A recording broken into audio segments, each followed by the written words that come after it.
Good evening, everybody, and welcome to Revolution Gaming Podcast for November. I hope you're ready to hear about some fucking games, because Jesus Christ.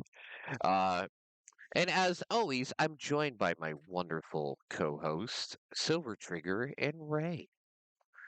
Yo. Hello, hello. All right. I was hoping to God I didn't fuck up and like mute somebody or something.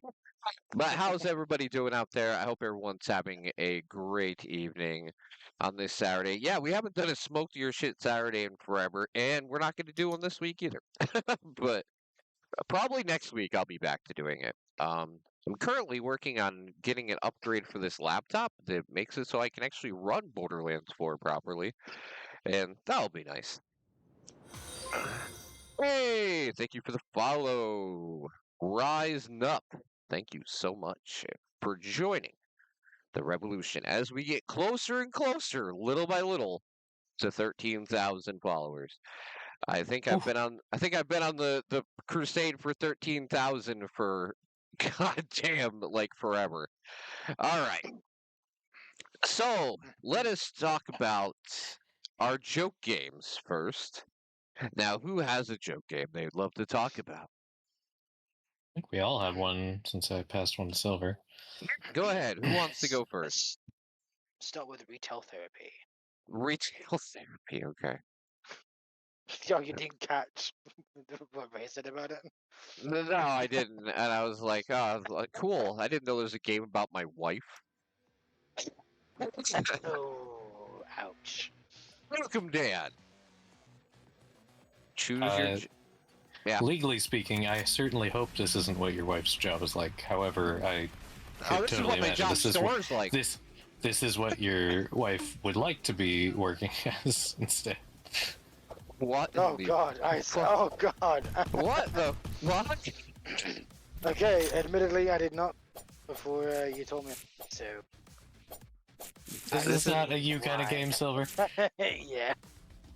No, It's so kind of a everybody- boomer shooter, right? So to give you an idea, my wife is a store manager at a retail store. This is probably what she feels like trying to leave every day. Yep, makes sense. Mm-hmm. Jesus Christ. All right, so Silver, I expect a full review at the end of the month of this game.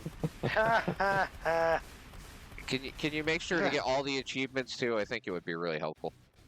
Oh my god, how This game looks toxic. This game looks very toxic. All right. What's the next joke game? Tank Hero. Tank Hero? Tank IRO. Tank IRO. Okay. All one word. Tankiro. Okay. What a title. What's a Souls like? It's a Souls like the fucking tank. Oh Oh god. my lord. What the absolute fuck? I wonder if it has tank controls. only for parrying. Yeah. Oh my. We're going that old school Resident Evil route. Alright. You see the Welcome torpedo to- that just came out of the top hatch? What the fuck? Space combat. Oh, nice. Yep. Alright. Okay, you know what? Some of these scenes make the game actually look pretty good. I'm not gonna lie. Especially Parries the giant robot sword. Yeah, exactly. Sends it flying. That's It wild. just explodes into pieces. Yeah. This is a joke game. Nuke. Yep. That's fucking crazy. Tankiro. Evening, Ryan. How's it going? All right. Alright, honestly, does it have a demo?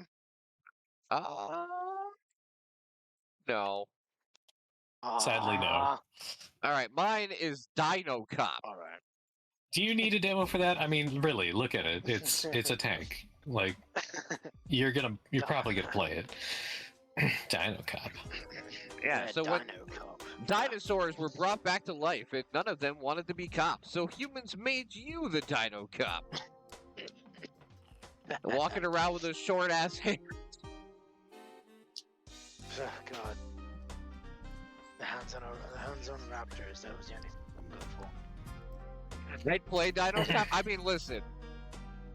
Dino Cop actually looks like a pretty decent game for being a joke game, not gonna lie. I can't argue with that. It does look potentially good. Yeah, it looks like it actually I has. especially like how you just have walk around with a little spyglass all the time. Yeah. Right? It's a first-person looker. And look, I even get to plunge a toilet, guys. Come on. Ooh, Interactive. exciting stuff. Now it's a first-person plunger. Yeah. Oh my God. I need Okay. toilet. I need toilet repairman simulator coming this month. Oh wanna God, FP. Plunge. It's an plunge. FPP. Yeah, just toilet plunging all day. You just throw people's laundry on the bed. Yeah. Gross. Gross. Ugh. So yeah, Oh, Prime- I thought we were a cop, not a fucking hotel. Prime Gaming, everybody. Prime Gaming. Let's Clearly. play that. And this does have a demo. There you shit. go. Yep. Who wants to play Dino Cop? Hop on out there. All Yeah, right. Shot people. And see All what right. you So we're think. gonna. Silver, do you have any review games besides Godbreaker? I just want to put this out there beforehand because I know Ray does not. So if you don't worry about it. We always talk about don't force anything just to be like I played something for 25 minutes last week. No, don't worry about it. No, not yet. I'll get back to you next month, Okay. See. or in the middle of the month. I don't know. I'll see. See, that's fine. All right, so I'm going to talk about my 3 review games really quick, and then we all played the last game together. So we will go over those together at the end. All right, so my first one, which I actually finished, was Angry Video Game Nerd 8-bit.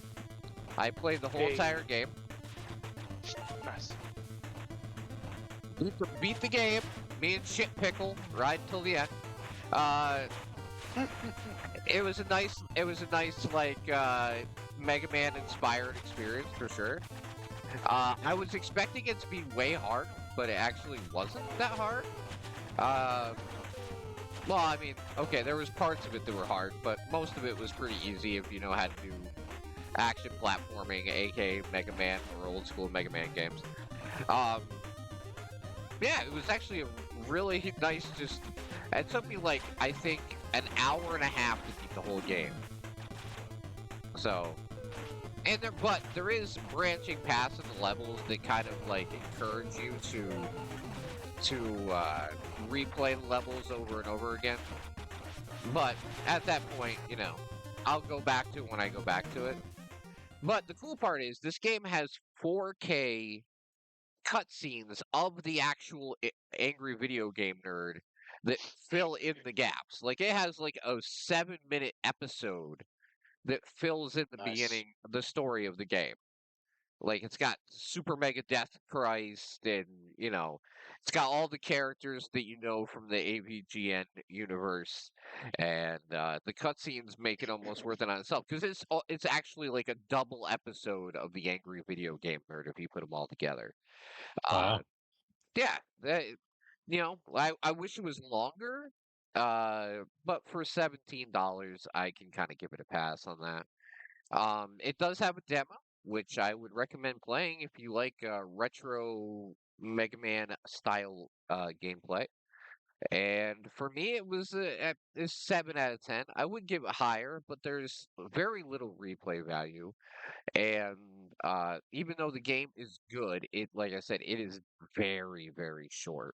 I mean, like an hour and 25 minutes for me to just go blindly into the game and beat it for $17 is not the much. not the greatest value proposition, to be fair. And an episode of Angry Video Game Nerd is like what, 30 minutes to an hour long. Right? I think. No, 'Cause I did watch the you- first 2 or 3 seasons. Usually they're like 18 to 20 minutes. It was about 30 minutes of So it's a couple cutscenes episodes between. long. Yeah, like the ending and the beginning are both fucking hilarious.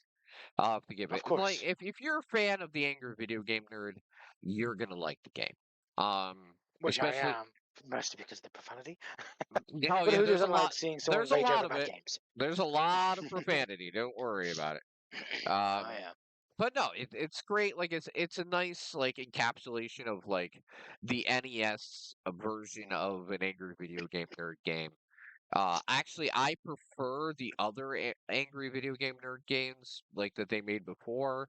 But this seems like a nice small project. I think it was made by like 4 people total that made this game. Um, but yeah, Wow. Whoa. and they're actually making cartridges on NES, so you Yeah, can I saw play that. in your original NES. You can actually play it, which Now I think that's is some yeah. nostalgia. And that you know what, if you're making an 8-bit Angry Video Game Nerd game, port it to Nintendo. You know, the angry Nintendo nerd, as he originally was called. But yeah, it's a 7 out of 10. I would recommend it if it's on sale or if you're a big fan of the angry video game nerd. But I think in general value, if you're not a fan of him or what he does or anything like that, it's probably something that you should try the demo of and see if you like it. Go from there. But it was crazy. They gave the keys out a month early, so I had the game beat before it even came out, which is very rare. Very rare. Mm. Okay, so next one that I also completed, and I completed it uh, yesterday morning about 4 o'clock in the morning. Before Is you hop yeah, over there real quick, Tim, do you think maybe it's that short so that they could fit it on an NES cartridge? probably. Because that It's, could be why. yeah, I mean, I compare it to like Mega Man 2. Uh, Mm, it's like they're both very similar stylistically and everything. And I look at it like it probably was the restrictions of trying to create a ROM of it to fit onto a NES cartridge. But the problem is that if you're not playing it on NES and you're playing it on Steam or on a console, it feels like a weird value proposition. But the mm, nostalgic factor of having an actual physical NES cartridge to play it on would probably make it a lot different, you know. totally. Indeed. Okay, so next one, I did complete Keeper. Uh, I managed to get through the whole game, and man, what a This is the one where you're a lighthouse, right? yes, Yep. and what Legs. a different experience compared to obviously Psychonauts, which is the You don't last say. is no, which is the last 2 games I ever played from Double Fine were Psychonauts and Psychonauts 2. Um, but man, they did a great job with the atmosphere in this game as well. And making it control wise, you actually feel like you're steering a fucking lighthouse because you can literally fuck that shit up big time. Um, but yeah, like it's nice. The puzzles aren't incredibly difficult, but they are there.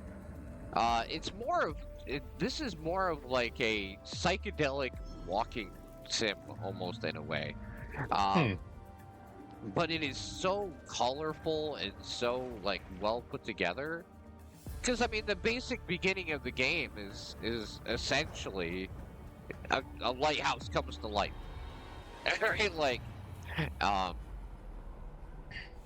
it, it basically what goes through the game is you find yourself in very precarious situations, but the power of the friendship between the lighthouse and your bird friend or a seabird, which you have, you end up going on a very like deep and enthralling journey together, and it definitely has that Double Fine feel in the character design and level design, and by making it look beautiful graphically without having to be photorealistic at all.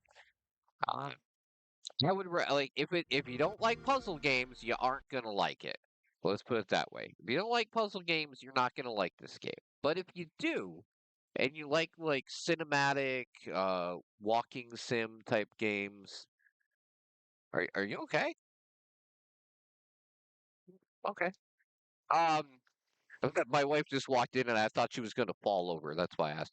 Um, no, but it's a great experience to go on. and I feel like it's a lot of fun. But it's basically whether or not you like puzzles. If you like, I remember Dan was talking about the game, and when I started playing it, he said puzzle game uninstall. Yeah, and that's what's going to be like with some people.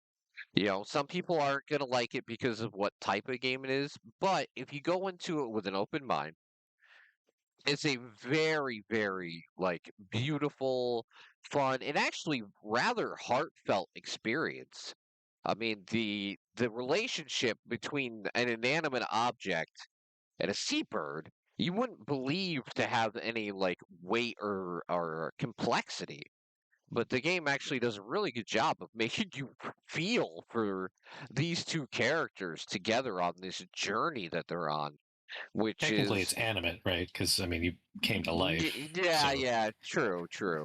It wasn't an animate object, and then became an animate object. But yeah, you have a relationship with an animate object. Is that why you love your keyboard so much?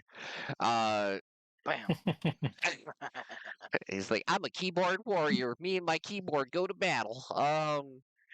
No, but overall, the game was way deeper and way more heartfelt than I thought it would be. I'm gonna give the game an 8 out of 10. I had no problems running it. I thought the game was beautiful. The puzzles were good without being like rage-inducing. And I really feel like this game is going to get overlooked big time because of what genre it's in. But I feel like if you have Game Pass for one, you should play the game. Don't take my word for it. Just go out and try it. I would encourage anyone to go give it a try because it doesn't have a demo. So if you want to go watch another person play it, or if you have Game Pass and give it a try, I would recommend even trying it if it's not your typical type of game. Because for me, Ray can tell you, puzzles are not my friend a lot of times, and even in this case, the game was so well done that I didn't give a shit. Right? I just did the puzzles. I didn't even care because I just wanted to see the new area and the new art and the evolution of the story and everything. So it was something that overachieved based on what it was trying to just be at its base level. So I think that was really well done. All right, now we're going to talk about the last one, which I saved this one for last because, man, I'm gushing all over this shit. I don't care. Which is Absalom. Okay. This game has overwhelmingly positive reviews and deserves every fucking one. Okay? This game is a beat 'em up roguelike from the people that made Streets of Rage 4, and it is phenomenal. This game is like I don't want to ever give like too many clues, but this is top 10 like 2025 for me for sure. ooh, Yeah, this game is absolutely incredible. Uh, it's something I didn't even know about before October started. I mean, we talked about it on the podcast a little because I was like, "Oh, that looks cool." The minute I started playing it, this game kicks fucking ass. It has like that thing from beat 'em ups that I like, where if you make it far enough in a beat 'em up and you make it far enough, you'll run into other characters that can join your party, and then you can start runs with them. So it only starts out with 2 characters, and you end up with 4, and they're even talking about adding more down the line. And I thought maybe a beat 'em up roguelike would piss me off because the roguelike part is like you're not going to beat this on the first try, obviously. But it's not overly punishing like that. One, the gameplay is so fun that none of it bothers me at all. The only thing that I wish I could have done, which I wasn't able to, is to play it in co-op. Because I imagine in co-op this game would be amazing fun. Probably even more than Streets of Rage 4. Just because of that fact that like you have that ability to get your characters more and more strong and more powerful and unlock moves and everything else, even on a scale. And there's so many branching paths that you can literally play every run probably 10 different ways if you try. Because there's so many branching paths within the map that you can take all these different routes, fight different bosses every time, build different relationships every time, that it makes the game not feel like a solid roguelike. You know, like some roguelikes just want you to beat the same path over and over and over again with little variation until you finally overcome it. This game is like, well, you don't like to go that path? Take the other one. You know, and fight the boss that you think you want to fight in the situation. And they might both be hard. But based on your combat style, which player that you pick, and everything else, it makes a difference on how you fight everybody. So, yeah, this game is a 9 out of 10. Like, one of the best indies I've played all year, bar none. Not even close.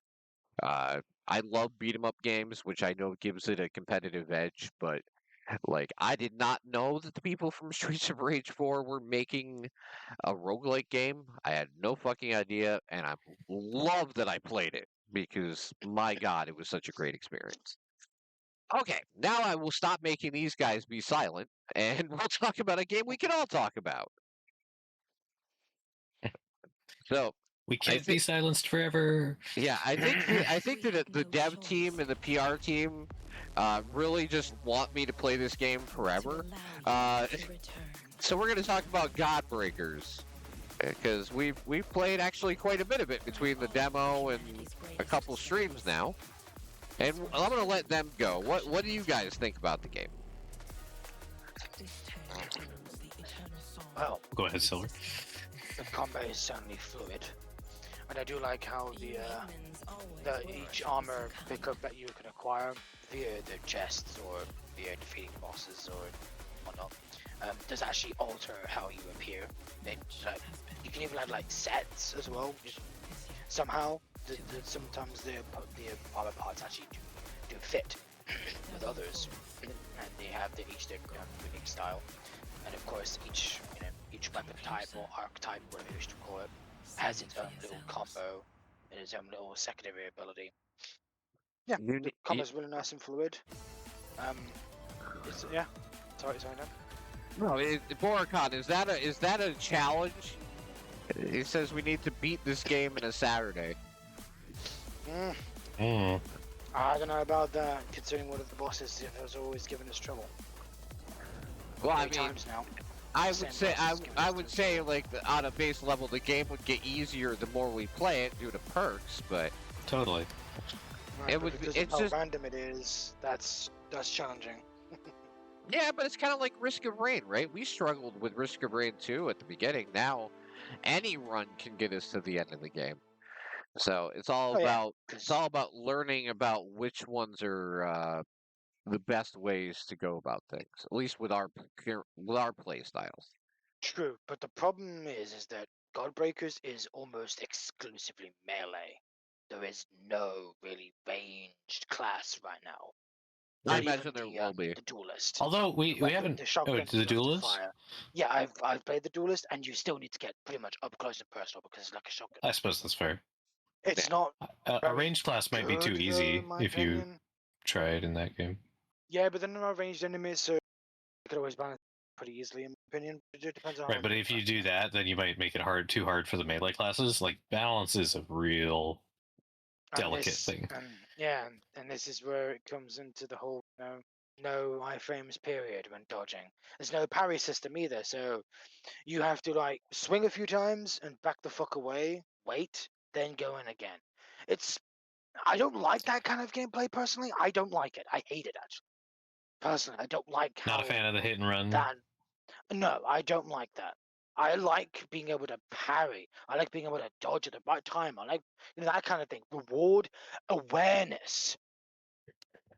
Award that kind of thing. I like being rewarded for being careful, not for being brainless. Fucking just go in, attack until they're dead, and that shit. I mean, I would argue that parries and iframes sometimes contribute to the more brainless gameplay because you don't have to like manage distance. You just go in, and if you know an attack is coming, you press the button that makes you not take damage from the attack.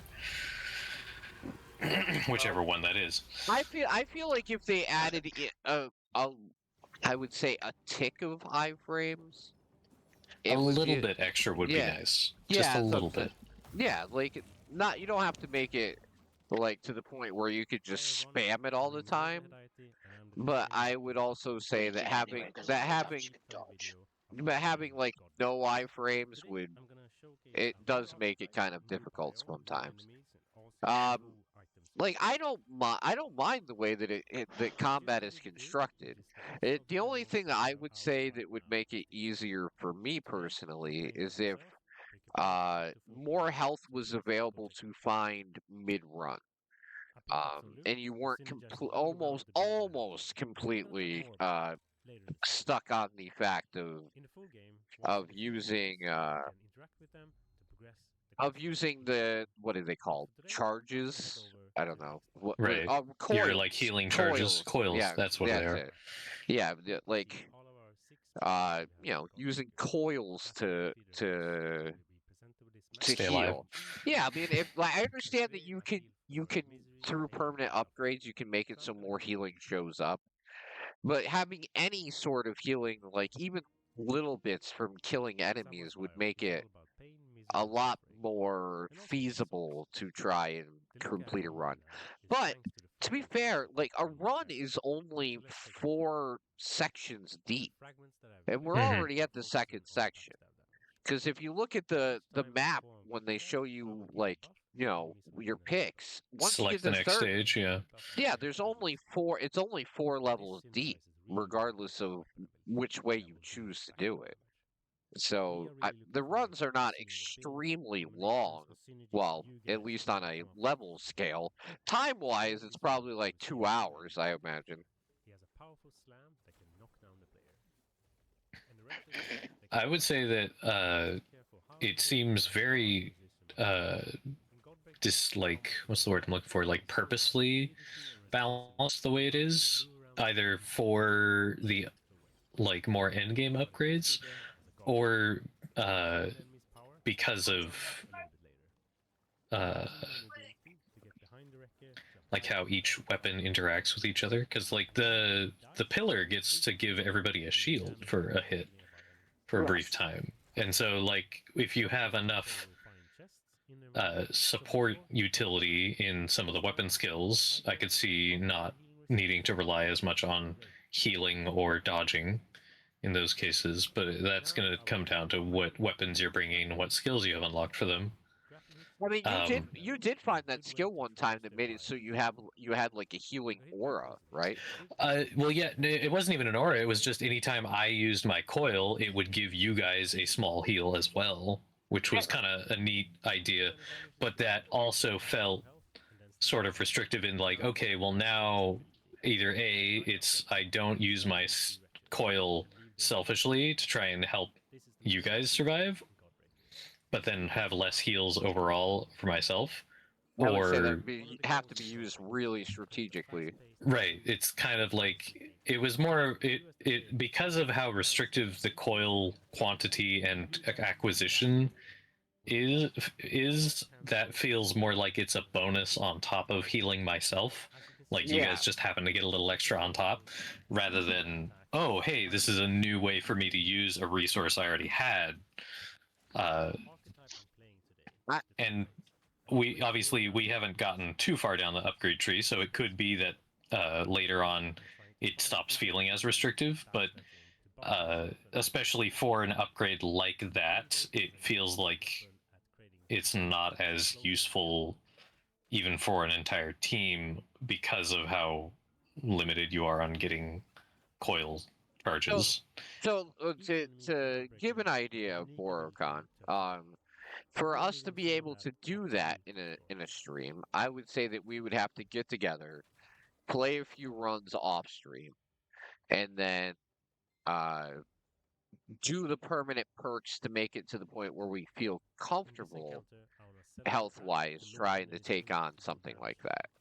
Because imagine down the progression line, it would be enough where we would be like, okay, I think we can do this, but it's a lot of playing and losing to get that far, right?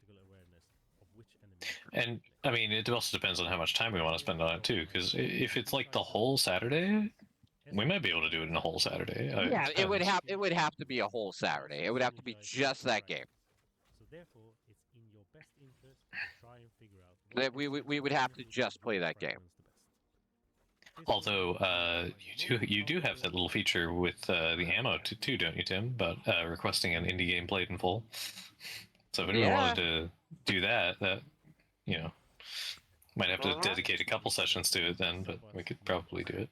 Yeah, if anybody wants to use their points for that, you know.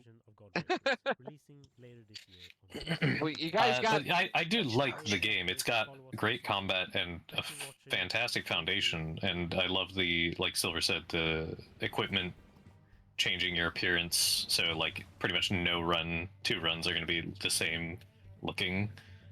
Yeah.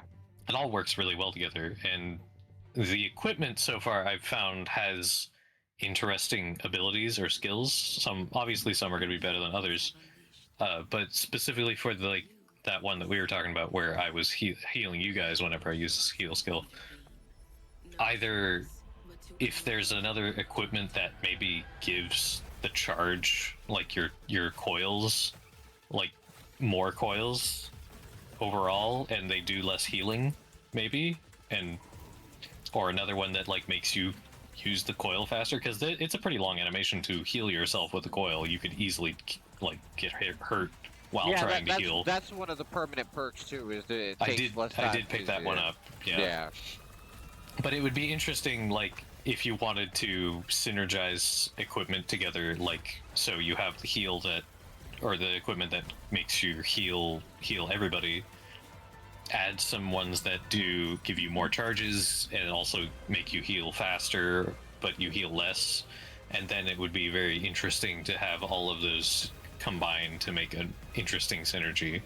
Yeah, you would almost have to try and have the whole group just like make sure that their equipment all kind of like matches the end goal.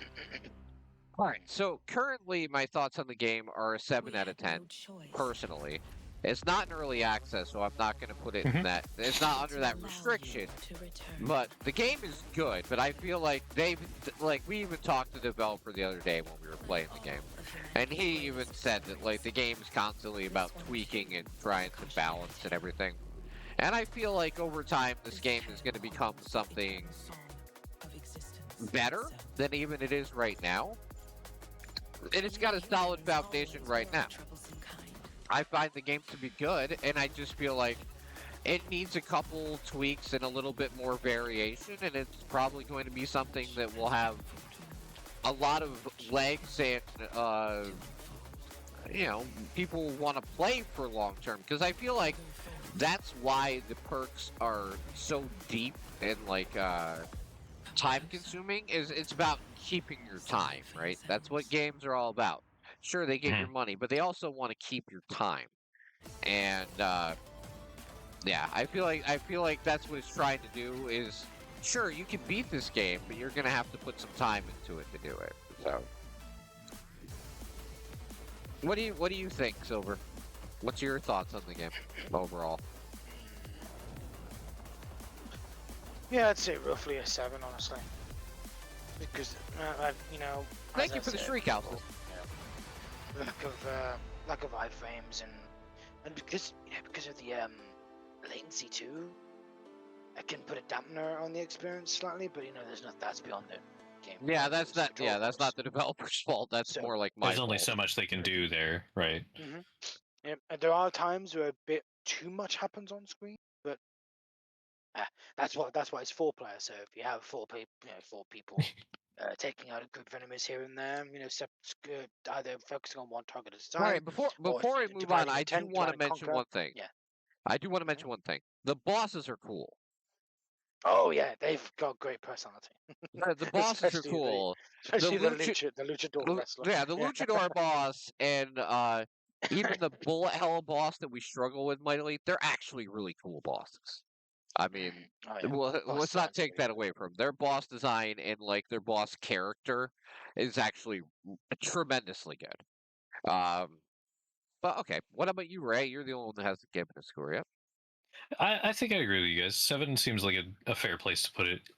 Like you said, the visual identity is fantastic. It's got good like art direction and even some silly cosmetics here and there if you like that kind of stuff.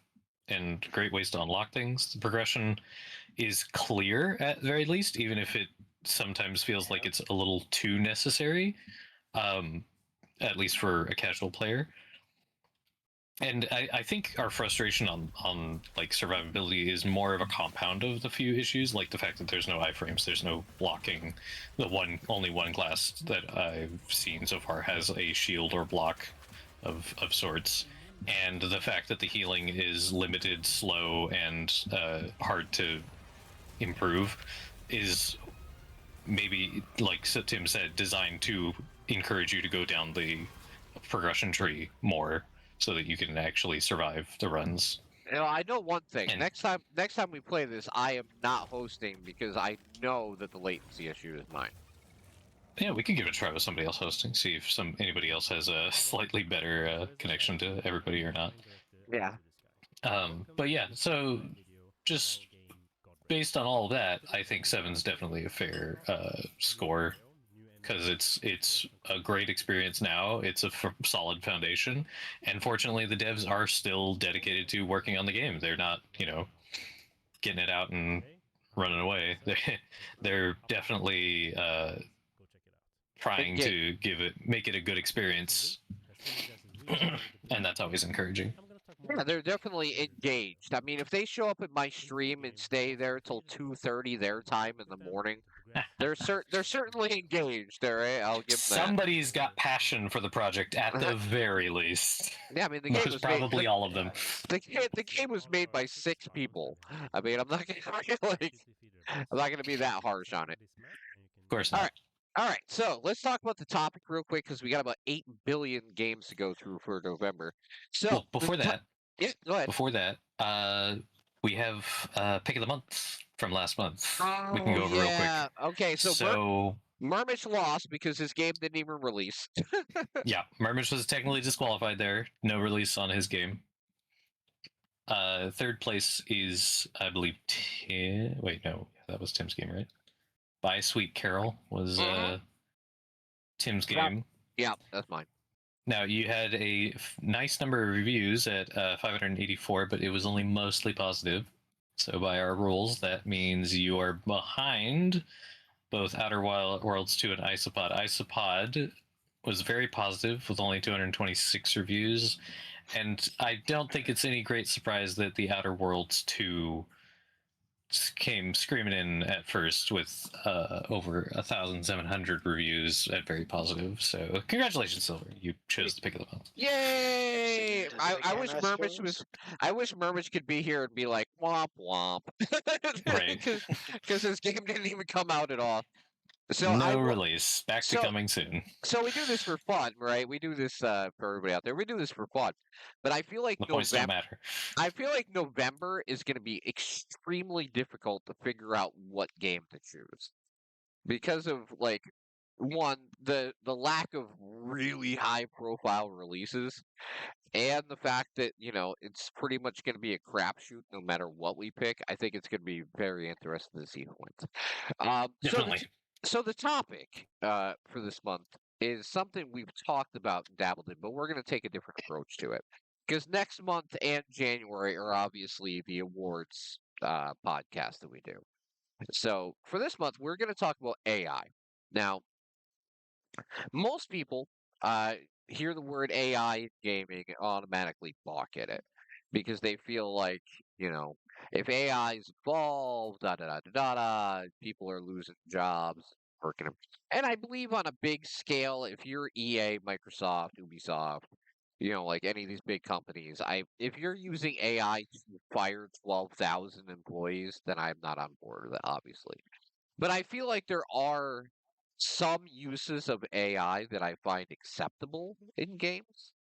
And that's what we're here to kind of like discuss. What is the line between what is acceptable and unacceptable in game development when it comes to AI. And I know Silver's got some thoughts on this, so I'm going to let Silver go first. Go for it. So long as my throat holds up. Yeah, kick us off. All right. So, as we well know, that AI has been used in video games for how many years now? 40 some years? You know, from Pong, the very first video game, to nowadays. However, obviously, it all depends on the implementation of AI. Like whether or not AI is used for voice acting. It's only acceptable in that regard if it's in, if there's like a solo developer and they don't have the money to hire people to do voice acting. Because I doubt that a majority of indie devs want to voice characters in their own games. You know, a lot of people need, training to do proper voice acting. It's not something you could just do, for, whenever you want. You do need to, understand how voice acting works in that regard. But aside from that, then you have, the most common use, which is hostile enemy AI.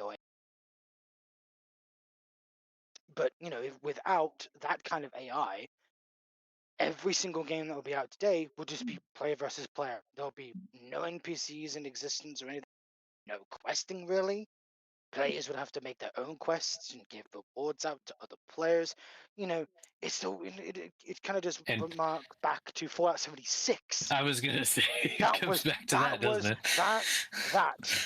that was the one game that I can even remember trying to basically make it all player base. No NPCs period, aside from, robots. But look how that turned out. What do you mean? It Yep, turned out and excellent. that's why After they put yeah, the AI into it, yeah. right? I was gonna say, after they put the NPCs into the fucking game voiced by actual people, yeah. Yeah, it worked out then, but only after then. But then again, but that's all Fallout, and I'm like, well, people didn't want a fucking online Fallout game. We wanted Maybe Fallout multiplayer, 5. maybe, but We not wanted Fallout 5 or co-op online. Fallout. What we really Right. wanted was co-op Fallout or Fallout 5. Not You didn't want a Fallout this. MMO. That's not what you asked for. No. No, absolutely Even not. though, to be But fair, like in the end result, Fallout 76 actually didn't end up being that bad. yep, it turned out Definitely not the worst to MMO be out there, that's for decent. sure. They Turned ended out up to be turning. decent. I mean, basically, what they did was they released an MMO and then completely changed it around, so it's not even really an MMO. It's more. I It's feel more of. like it. It's more of a. It's more of a co-op Fallout game at this point. But they, Yep, to their because I put credit, about 20 hours into it. man, they really like dug down and went, okay, we fucked up and fixed it. Which to their credit, they didn't really have to do. They could have just said fuck it. Indeed. And of course, with the other implementations of AI, like for concept art, it's fine so long as the final result is man-made, not by a machine, but is made by actual legitimate artists that have a love for what they're doing.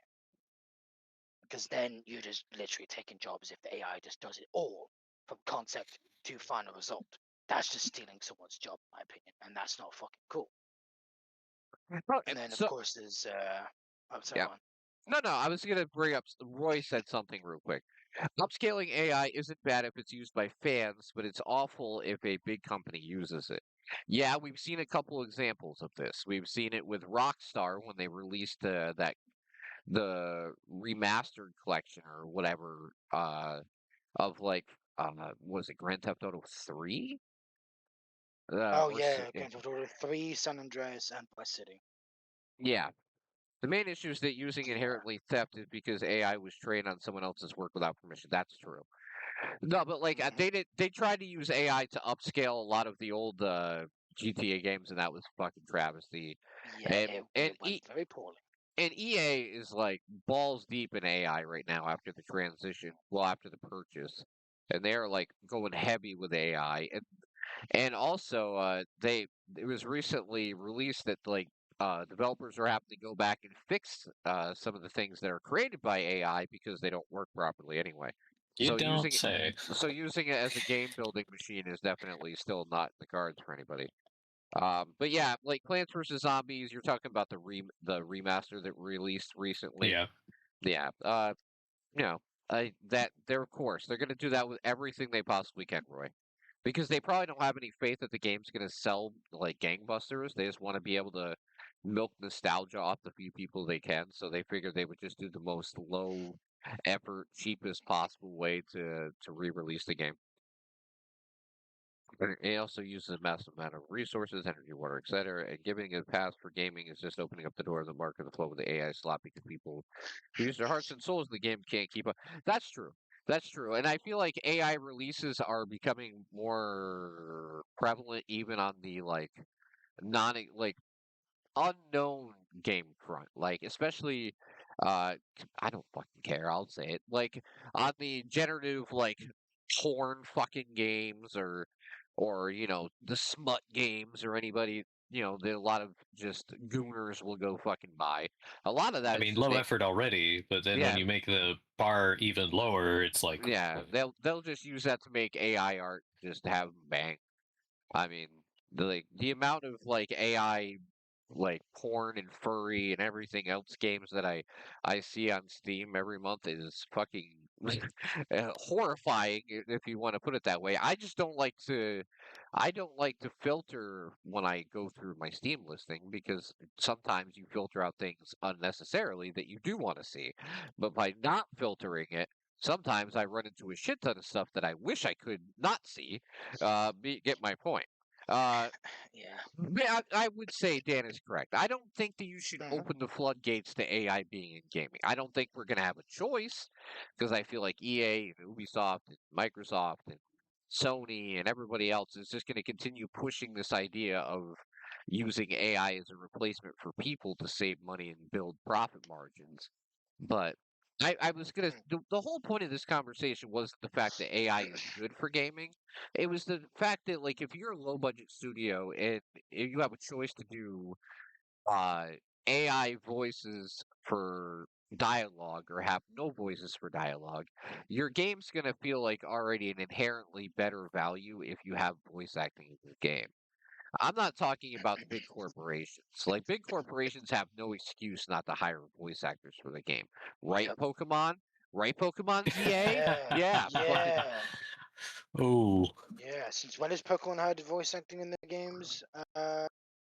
Never. well, I'm happy that Steam at least did they makes have a recent one? yeah, I don't what? remember. What's that? I forget which Pokemon. I thought that one of the recent Pokemons had a little bit of voice acting at some point. I don't remember. The one that just released, which is ZA, doesn't have any. Hmm. And it's I forget. $70. Anyway, That's fucking crazy. Yeah. Um Fucking that's ridiculous. Pokemon. Pokemon's or Nintendo's crazy. but no, It's I a would completely say different issue. I would say I'm happy that Steam makes developers label their games if they use generative AI. I'm Yeah, happy Mhm. that at because least they which puts it out there ones? so you can make the choice yourself of Yeah. whether you're going to overlook that fact or not. Hmm? That should be very clear about it. No point. Yeah, that's what I'm happy that Steam does that. Like I said, I feel like if you're going to make a choice with your dollars and with what you feel with your wallet, right? Unfortunately, people just throw money at everything, so that idea has kind of been thrown out the window. But if you want to vote with your wallet and you see a game that uses AI in a way that you don't believe it should, don't buy it. Because Mhm. guess what? If enough people don't buy it, they'll be like, well, we fucked up. Just like when people used to try and, push crypto and shit in the games. If you don't buy them and you don't play them, then guess what?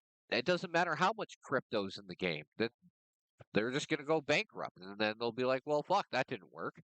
I mean, Ubisoft tried twice to do that, to start adding crypto into games or different type of ethereal content in their games. Their NFTs. Yeah, that NFTs and too. everything like that. But I'm saying, they try and do all that shit. And I remember I got screwed into playing that MMO unknowingly a long time ago that had crypto and NFTs in the game. And I remember that. they didn't even tell me that before they hired me to play their game and promote it. So I felt like a complete. When So I yeah, made it about 45 minutes into the game, started seeing when that someone shit. in chat, I think someone in chat literally mentioned that, and what the fuck? Yeah, I like. Yeah, they mentioned it in chat that the game had it, and I was like, "What the fuck? I didn't even know that." They did not mention that in any of their promotional stuff. It's not like I didn't Well, read of it. course They not. they just didn't mention it whatsoever. They said, "Here's our game. It's an MMO." Da, da, da. They didn't mention anything about that crap, and that's why I'm I so can guess why they careful. didn't disclose it. Yeah, but that's why I'm so careful about what I do now because I don't want to promote anything that I don't believe in. Because, like I said, if I won't pull out my wallet and buy it, I'm not going to put it in front of you and tell you to buy it. It's fucking insane. Mm. I know that people will sell their soul on fucking Twitch to sell you whatever the fuck they can to fill their wallet. I get it. But I'm just not one of those people. I have a job, and this is not my fucking job. I don't need you to buy crap to make it so I can live. If I did, then I would be a terrible streamer. I'm just saying. Mhm. Yeah, yeah. But I'm saying I'm glad Uh, that Steam forces them to do that, Dan, because if they didn't, then people would just never mention it at all. It's looking where music awards should be about minimum 60% per with sequel films needing about 80%. The gaming should be at a certain threshold to well qualify as original game. Yeah, I agree with that to an extent. I mean, it, I, like I said, I feel like we're just going down that route no matter what we do. But like I said, it's just a matter of you deciding what you think is okay, right? If it goes beyond that, just don't buy it, or give it pushback, like Dan said. But like for people to just be like, well, this game does things that I don't like, and it has NFTs or crypto, or it was completely made in AI, but everyone else is playing it, so I have to play it. Bullshit. Don't fucking buy it. Don't sell your fucking soul to just do whatever the fuck everybody else wants you to do. Or if you see a mhm. streamer playing something that is 70% AI, and they're like, well, I saw him play it, so I gotta play it. No, you fucking don't. Like, dude, I cover so many games a month, and then what I tell you? I tell you how much the game costs, and I say if you like it, go try it. I never tell you to go out and fucking buy anything. Because you know why? I know people have limited money, and if a value proposition is completely based on who you are and how much money you have, you are Yeah, that giving is people too much unfortunate, credit. Dan. I try to give people credit, and I know sometimes people let you down, but I try to think the best of people, even if they don't prove that they deserve it. Okay, Mm. with that lovely rant out of the fucking way, man, I felt like Silver there. What the fuck? Yeah, Uh, right. Cool. uh, I, I mean something. Just kidding. all right, so are you ready? Because we have a A list. list. A list of Thanks. video games coming out this month. So here's what we're gonna do. We're gonna make this shit. You guys want giveaways. I know you guys want giveaways out there. That's why you're fucking here, right? All right. So, and maybe to learn something. Maybe. Um, so here's what we're gonna do. We're gonna go through this list, and the people, if you think a game is good, give it a thumbs up. If you think the game's bad, give it a thumbs down, or just tell me yes or no. If you do that, from now until the end of the podcast, I'll give you 5 times the chance to win. Just because I want this to be an interactive experience, especially since I spent like 4 fucking hours going through Steam to do this. So if you give me a little bit of your effort and to match the effort that I put in, I'll reward you for it. So, Yeah, respects Tim's time. Damn it. okay. So we are remember Silver and Ray, you guys are in charge of chat from this point to whenever we're done because I have All to right. go. Okay. So Yeah. I'm gonna start doing 4 compared to your All right. guys' 1. And then once it balances out, we'll Because I've we'll got like fucking 16 in my list, I think. yeah, and I've got like 42. So I'll I try. didn't count how many I've got. I think Silver has 18. No, you have about 16. Okay, we're good. All right, so let's get started with this. Remember, interactivity is important. I will reward you for doing it. So, first game on the list is literally called Devil. And I can't find it. That's great. Good start. I was gonna say I didn't see anything on the list like that. I didn't go all the way through. Of course, there was like Devil Jam. There was Oh, Yeah, cool. I went all the way to December and I didn't see it. Cool. Maybe it was AI and they took it away. All right, we're gonna start with Tales of Old Dominus. It's okay. I could use a few less games on my fucking list. That's right. fine.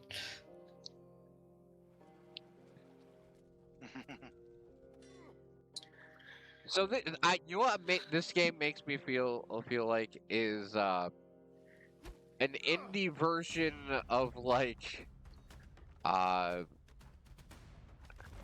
what they wanted to be like Bannerlord, right, or something like that. But this is definitely a very indie version of it. But I have looked at more of a deep dive into this game. This game actually has very deep mechanics. So like it's literally got you can actually like form your own army through actions that you make in the game and how you interact with people. So instead of having to fight everybody yourself, you can literally get yourself a crew of people to help you bash your way through. Burger King. I like Burger King. All right, cool. This stream is sponsored by Burger King. Thanks. Yeah, BK, Just kidding. have it your way. Oh yeah, that's not even their fucking saying anymore. Oh, quite careful, Tim. You're dating yourself. Yeah. All right, next game on the list. Let's maybe he's pointing out the publisher is Indie.io. Yes, which I have a very good relationship with. They send me all their games. It's not. Yeah, what is the slogan for Burger King now? Dan wants to know. It's literally you rule. You rule. No, I was gonna say what's on the bag. You had it right there, right?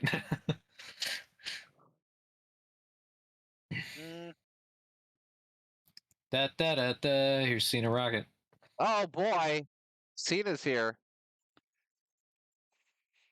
I don't know why I'm having such a hard time finding my game. I know Cena's here now. I know he's here now. Is it literally 3 R's? Yes, 3 R's. Yeah, it's 3 R's. God damn it. Okay. So how do you like a goofy cleaning co-op game? Every place has its dirtiest secret. Yeah, fair. And it needs instant And Honestly, you can craft your own weird tools to help clean up shit. You're clean per 9,000. And your friend too. You know, we still haven't played Scrub and Sean. oh, what was that game? Fast food sim. Content Warning. Oh yeah, yeah. Yeah, haven't played Content Warning either. Do we all have content warning? Yeah. Okay. I do. I think it was what was it? Yeah, Murmush missed it. I think it was free or something. Yep. Yeah, on launch. I think they made it free. Look at the size of that fucking dog. Yeah.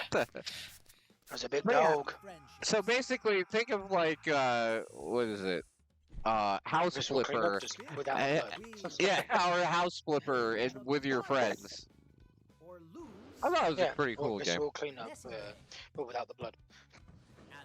All right. You can pet the cat too. Yeah. Of course you can. Game of the year. Okay, I had to get myself a Murmich game, which is Starlit Stories, which is a game where you literally just listen to chill music and make yourself a campsite and interact with NPCs that come by to visit. Yeah, that's a Murmish game, all right. But literally, the game's like there's no restrictions, there's no time limits, there's no management. Just wind down and let your creativity flow. I was like, this is the ultimate Murmich game. How chill. Depending on how much it costs to be good. If it's like $20, I'll be like, no. All right. And then the last one, my first block, is called Vivid World, which is a roguelike deck builder. Oh boy. But the art actually looks really good on it. So. I like me some deck builders. Like that's not a Captain Obvious statement. But yeah, they actually had another game in the series I played a long time ago, which was Vivid Night. So this is like you do party building and roguelike things with monsters you collect and cards. So it's got creature collection and cards. So they can get the Pokemon fans and the Yu-Gi-Oh fans. No. Ooh. But no, like the art looks cool. I like the fact that they actually came back after they had a big hit with the first game and seem to have made themselves a cute little game to continue the series. All right. Already gotten a few thumbs up for the last couple games. All right. Realms of Madness is Silver's first game.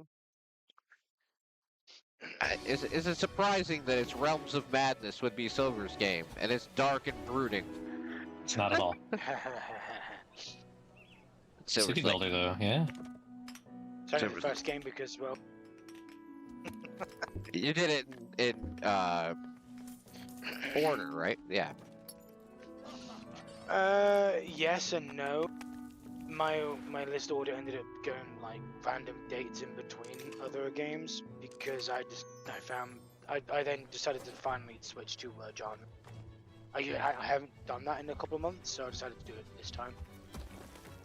After going down the entire list all the way down to December first, of course. Say this game has a very I'm not going to use the word, a very interesting art style. Gonna use the word and then you use it? Yeah, fuck it. I'll use it once. I just can't use it 500 times. It's fine. Fair enough. All right. Ray's Yeah, it first doesn't look game bad. is called Dream Garden. So this is kind of a Mir Murmish game too. And this Just does kind have of a a relaxing demo. Shout out. Just a relaxing kind of craft your own Zen garden sort of thing. Landscape. Oh, you get to play in the sand. Automatic 10 out of 10. Oh god, I hate sand. Really? Well, but you don't have to touch it, so it's not coarse and everything Of course, get everywhere. rough and it gets everywhere. Also, Zen garden sand usually isn't that bad.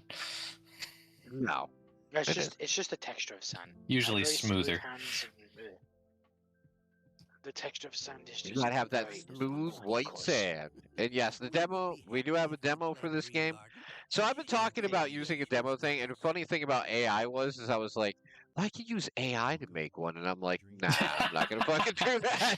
I'm like, Or I'd you rather could've asked hire Dan to to- make one, Right. right? Yeah, I was like- gonna say you could have just asked Dan for like a simple counter.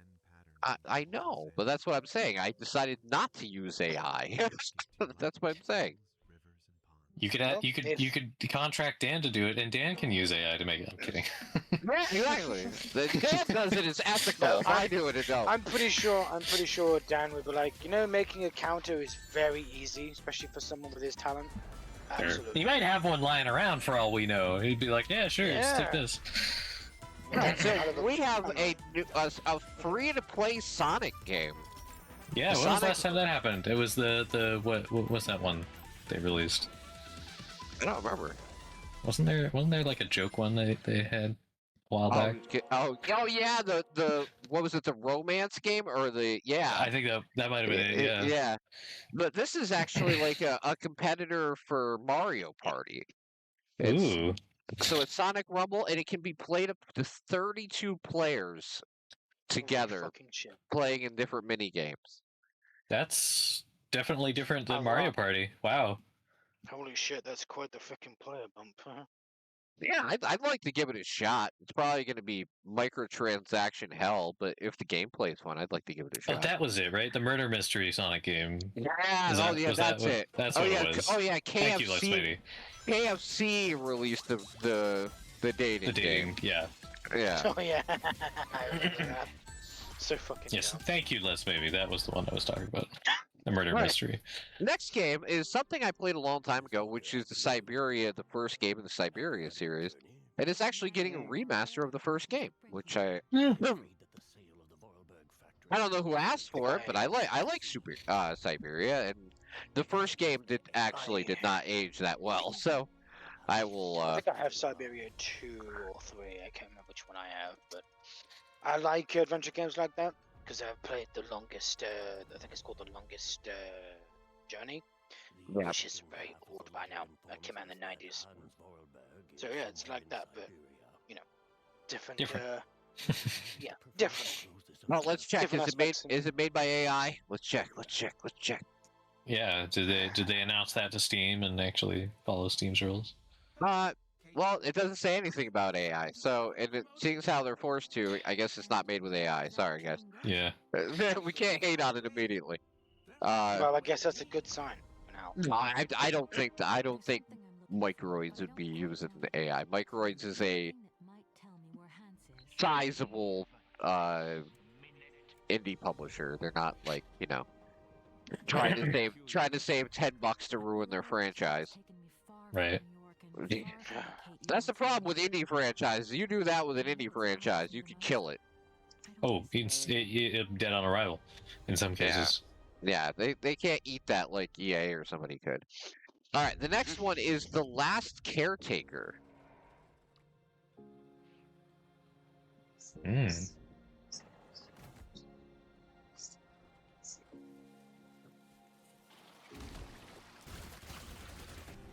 Survival crafting, you play as a robot. Yeah.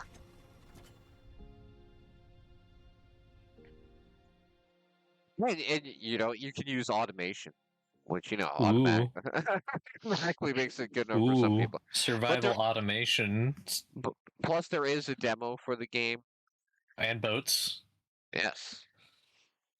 I'm just saying, like it actually is. Ooh. I'm gonna have to look at that. There you go. All right, and the last one of this section is called Whiskerwood. Whisker, do you say?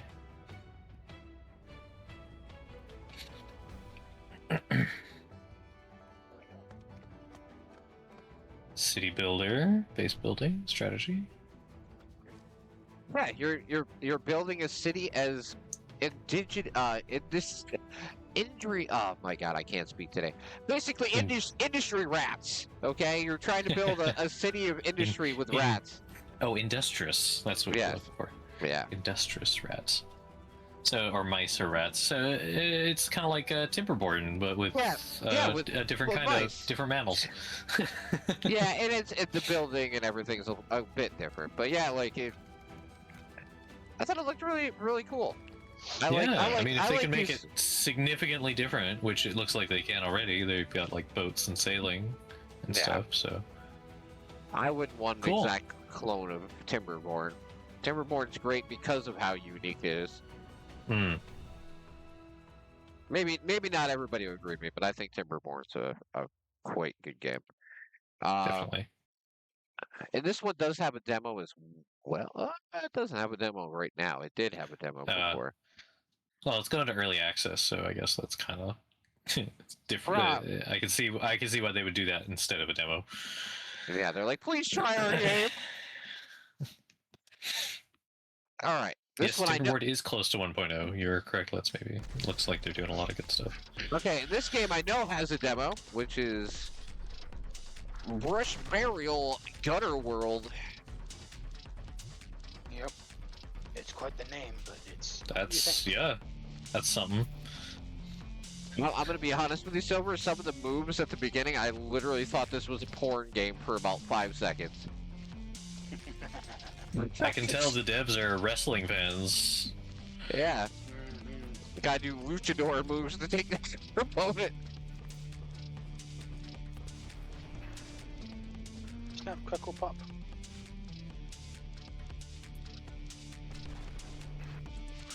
Knife Demon Software. Okay, that definitely wins the prestigious best. I can see why, considering the character you're playing as. Yeah, best developer and publisher name of the month so far. Yay. kind of remind me of. Imagine like if Deus Ex was faster. Melee Well, combat, Silver, I bet you guess. can't wait for the Deus Ex remaster to come out, huh? From our Knowing who's doing it, no. from our favorite remaster studio.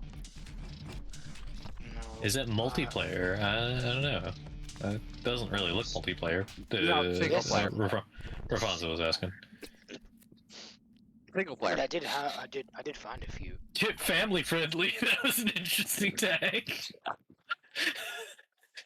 I think that's in family friendly. Are you amused? Good. I made Ray laugh on stream. That's rare. Oh no, sorry, family sharing. That was my bad. Yeah, A little different. Completely different. Family friendly would be Misread. hilarious. I was like, I didn't think there was a family friendly thing there. Why would that be there? That would be fucking hilarious, though. That would Family be friendly. very entertaining.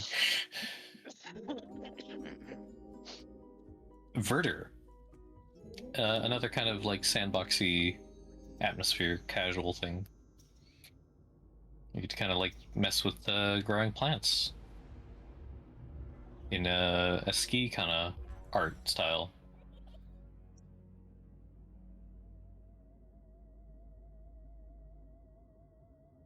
It also feels like it's trying to pretend there's more to it than that, but don't know. Looks it looks very nice stylized, but it also looks creepy as fuck in a way. I feel like that's what they're going for, right? Yeah. Like they're really also when cutting one of the branches and the text "Remember me" pops up and fades away. It's like, It's very- is this there something else going on here that I don't know about? Like what? Probably. Yeah, it looks like the end of the trailer kind of makes it seem like dark and demented. It's like There really feels like there's more to it than what they're showing here, and that makes me curious. And I think that's a good thing, right? That shows a little bit of a Right. It's probably, good you presentation. killed us all. Why'd you cut me? Or like the entire time you're playing as an evil computer that's trying to catalog organic life forms and data. Who knows? Yeah. There could be story here. I don't know. Looked good though. All right, next game on my list is Long Drive North, which is a co-op driving survival game. Oh no. Oh no, how is that gonna work?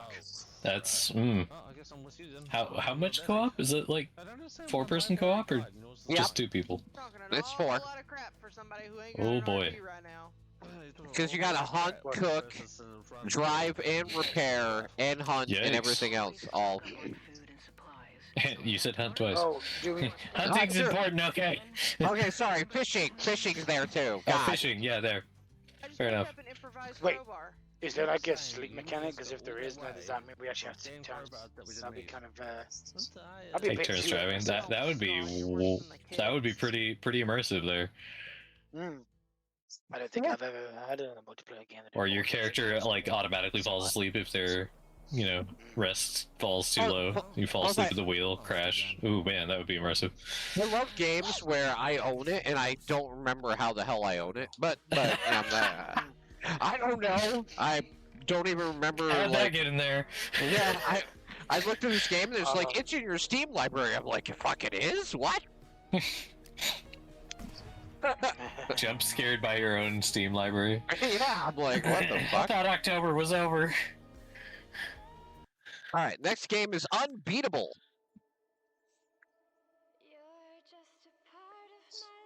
It's a rhythm adventure game where music is illegal and you do crimes because it's illegal.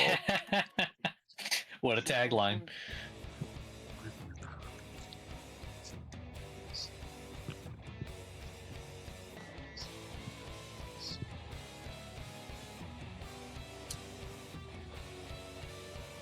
Yeah, it's one of the very few games published by PlayStack this year. So, Ah. and actually, a lot of people in the indie space are like extremely excited for this. So, I mean, I can see why. They've got great art, to Yeah, start it's- with, and it's- if it's a rhythm game, then it's probably gonna have good music. Oh yeah, it's like completely all the art in the game is that anime style. So Mhm. I'm, And you know, like with that premise too, it's clearly got a story or a message to it. and you know what? Unsurprisingly, I'm making this my pick of the month. I am not surprised by that at all. That sounds like a safe pick. Ambitious but safe at the same time. And plus, I love games that are music based. I love it. It kind of gives me a River City Girls kind of vibe to the art style too. Like I played this game Fresh Tracks a while ago. That game was the music was so fucking good. Oh my Mm. god. All right, now we're going to a shmup. Ooh. An actual like somebody actually did a 3D rendered like roguelike shmup. Nice. Nice. I'm a sucker for shmups for anybody who's out there. I love me No shame in that. I love me a good good shooter. Plus it seems like they're trying to do really like crazy boss battles, which you know, as somebody who loves bullet hell games and anything like that, I'm all down for it. I Why not? wish that one that Konami put out earlier last year would have been more fleshed out. Like, dude, I beat the game in like an hour and 15 minutes, and the game was like $40. I was like, thank God you gave this away on Epic, because Jesus Christ. The game wasn't very long. It was just like graphically intense, but the game was short. Short. Any spoilers? That's probably on Tim's list too. All right, next one is Skyformer, which this one is totally a Raid Murmage game, to be fair. This is an automated game where you can literally change the whole entire planet. Oh. Like terraforming kind of stuff? Yeah. Ah. So kind of reminds me of like what is it, the Planet Crafter to some degree, where you're kind of trying to terraform a planet into being more hospitable. Yep. But this is more like you can choose how to terraform it. Yes. So basically the whole automated system is that terraforms the planet with an army of drones to your will. So you can terraform terraform the whole planet to make it so you can get resources to re-terraform the whole planet to continue to build and make everything the way you want. And it's got a demo. Yes, it does. Alright. Fine. I'll follow that. Sure. Yay! All right. And yes, What's- Josh, shmup is shoot 'em up. Okay. Silver's next one is Rebel Engine. I think Which- this was on your list, wasn't it, Tim? Yes. Yep. And this has a demo. Demo. Yeah, this is totally something I would play. I can see why. Yeah. It reminds me a lot of like RoboQuest. It's got that like comic booky aesthetic to it, while still being a Doom shooter. From the looks of things.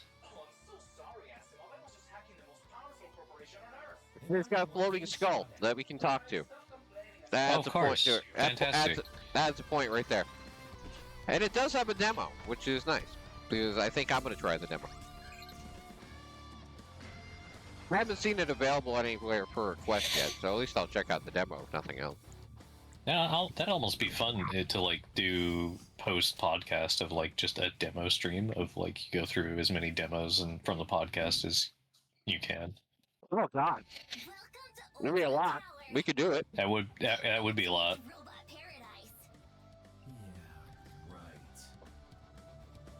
All right, what's next on Ray's list? We got Grammar Grind. Yep. There it is. So I actually saw a couple games that kind of reminded me of Balatro, sort of. I'm gonna just call them Balatro likes a bit, and I think this was one of them where it's kind of like Scrabble meets Balatro. Oh, wow. You are absolutely correct. This is coming from someone who hasn't actually played Balatro. I've just seen gameplay of it. So I think you would really like it.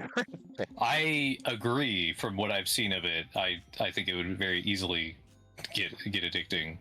That's it. I'm buying that's Ray why a copy of Balatro for I found Christmas. this seems to be a Scrabble meets Balatro, and that's cool. Keep an eye out. There's another one on my list that actually is a Balatro-like, which I know Tim is gonna get interested in. So I love being interested. Nah, you guys seen how many games I cover a month? I get too interested. too interested, too invested. Yeah. All right. Next one is Into the Void. Now it's which one? There's like 5 different Into the Void. Right. God damn it. I'm gonna guess it's the one that isn't released yet. No, that's from 2027. That's not gonna work. That's quite a ways out, actually. Yeah. I hate when I run into this problem. Yeah. There you go. It's rare, but I. No, I that's also- 2024. We're still on the wrong list. Why? Okay, that game's gone too. Cool. Colony 13 Into the Void? No, is that already out? That's already out.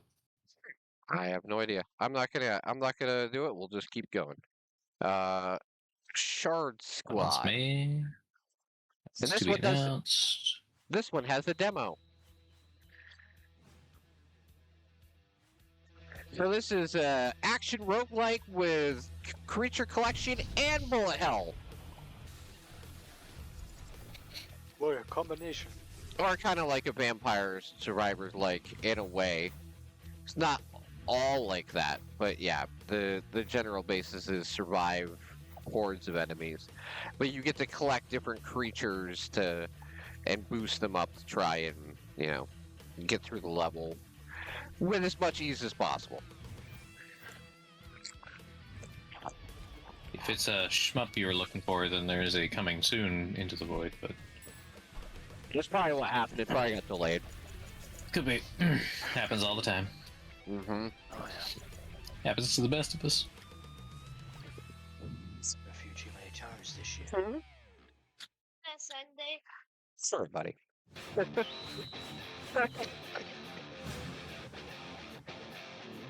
I love how I got Gregory trying to talk to me. I heard him though, course. at least. Alright. Alright, guys. Yeah, that's fine. I love y'all out there, but I'm not going to ignore my son for you. Damn straight you're not. Alright, next one is Ambrosia Sky. Welcome to Ambrosia Sky, a first-person adventure game that we've. Let's maybe said surely Tim's pick of the month should have been Paddle Together. Oh no, yeah, I own that game, remember guys? Oh god, that was terrible. Overrun a farming colony on Saturn's rings. Yeah, I thought you liked this one, Silver. It's an immersive sim. Ooh, I can see where this style and art kind of makes me think Silver would enjoy it. Must have The missed it. colony Fuck. is ripe with opportunities. Alright. Electric fungus feeding on power sources will shock I you don't if you only get wander too games for close. me, I get games Your for chemical everybody. Sprayer can cleanse these threats, but don't just spray any. But yeah, I thought for being a, Carefully harvesting like, the fruit obviously from a fairly fungus low rewards you with budget powerful indie game, upgrades. it Like does, this conducive it's foam doing you can use to immersive form sim electrical quite conduits and a restore large amount of power. justice. Careful analysis of each new species of fungus will open Yes. more avenues of exploration and danger. And it has a demo, Aggressive Silver, you should creatures, probably try it. gravitational fluxes and environmental hazards threaten No your excuses. every step. But skillful Yeah, use of your tether can help you it's kinda navigate hard to fight off unstable free. gravity fields or Okay. turn any object into a deadly projectile. These tools and your Ooh, own I see a grappling ingenuity hook. will help you explore Yeah. hostile environments actively trying to trap and kill you. Nice. Across a variety of replayable mission types, We like you'll those. slowly piece together the mysteries of the colony and the mind-bending truth of what these doomed farmers discovered. We can't wait for you to experience all this and more when Ambrosia Sky Act 1 releases on November 10th, 2025.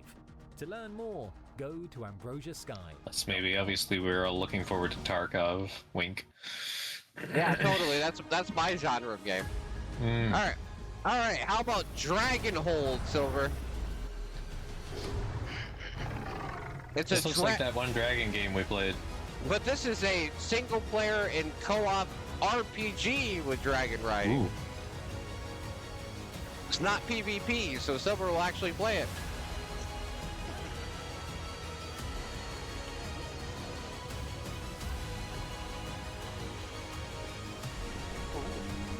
It's got base building and it's full co-op. Wow. Wait, full co-op? I think you said it was single player. It's single player and co-op. Nice. Ambitious. I feel like dragon games are difficult to get good or get right. A lot of expectations when you put dragons in your game, right? Yeah, but you know what? The game looks solid. I imagine it's going to be free to play though. I've got a real feeling because of the fact that it's got in-app purchases. I feel like it's going to be free to play. Yeah, But you know what? It's free. that could That be. means it's going to be free to try too. And if it's shit, I can uninstall it. I True. mean, True. that's the way I look at it. It's better than spending all that money and then finding out it's crap. All right, how about you want to talk about a game with some good music? How about Lumines Arise? From the developers of Tetris Effect. Ah, no wonder.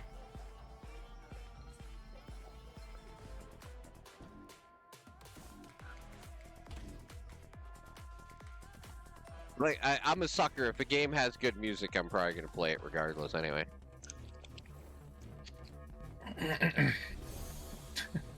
The jamming chameleons is a nice touch.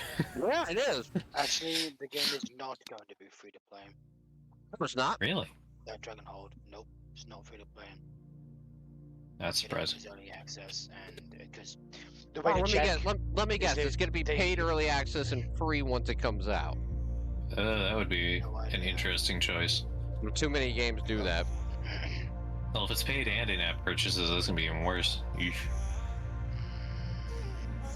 Fortunately, this one just has a demo, Yes, it does. and it has VR support, just like Tetris Effect, I believe. So if I you imagine like your this would be fever wild dreams, in VR. Yeah. if you like your fever dreams with a little game on top, then this probably will work great. All right. Next one from Silver is Rise Again.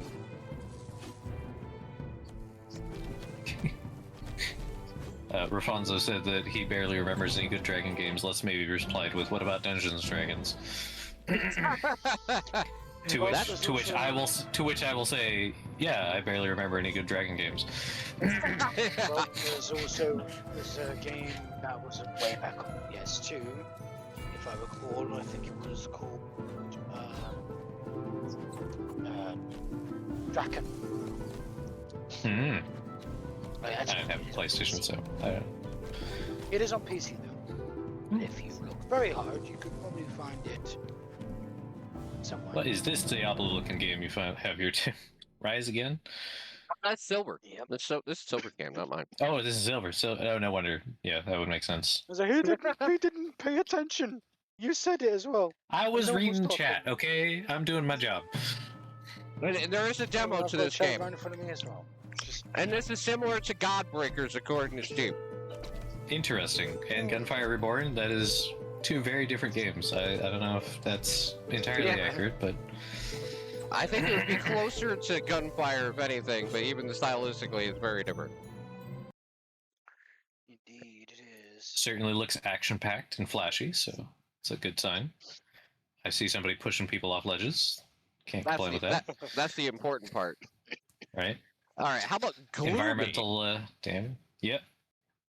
You said there were puzzle games. I found a puzzle game. All right.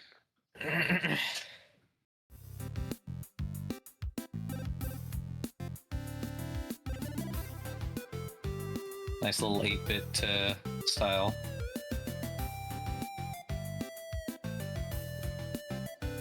I would say, guys, how about Dragon's Lair? Oh.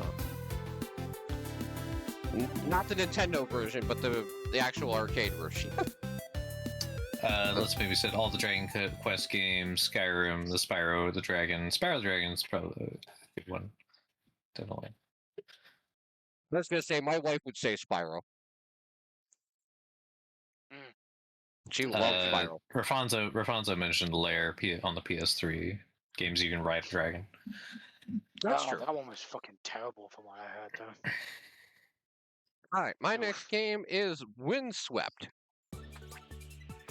Okay, listen, if it wasn't the other one, this would be my pick of the month, because it's literally just a cutesy team up of a duck and a turtle in a hard, difficult precision platforming game. Oh boy. That's different. Return to Celeste. Just kidding. Got nice art though.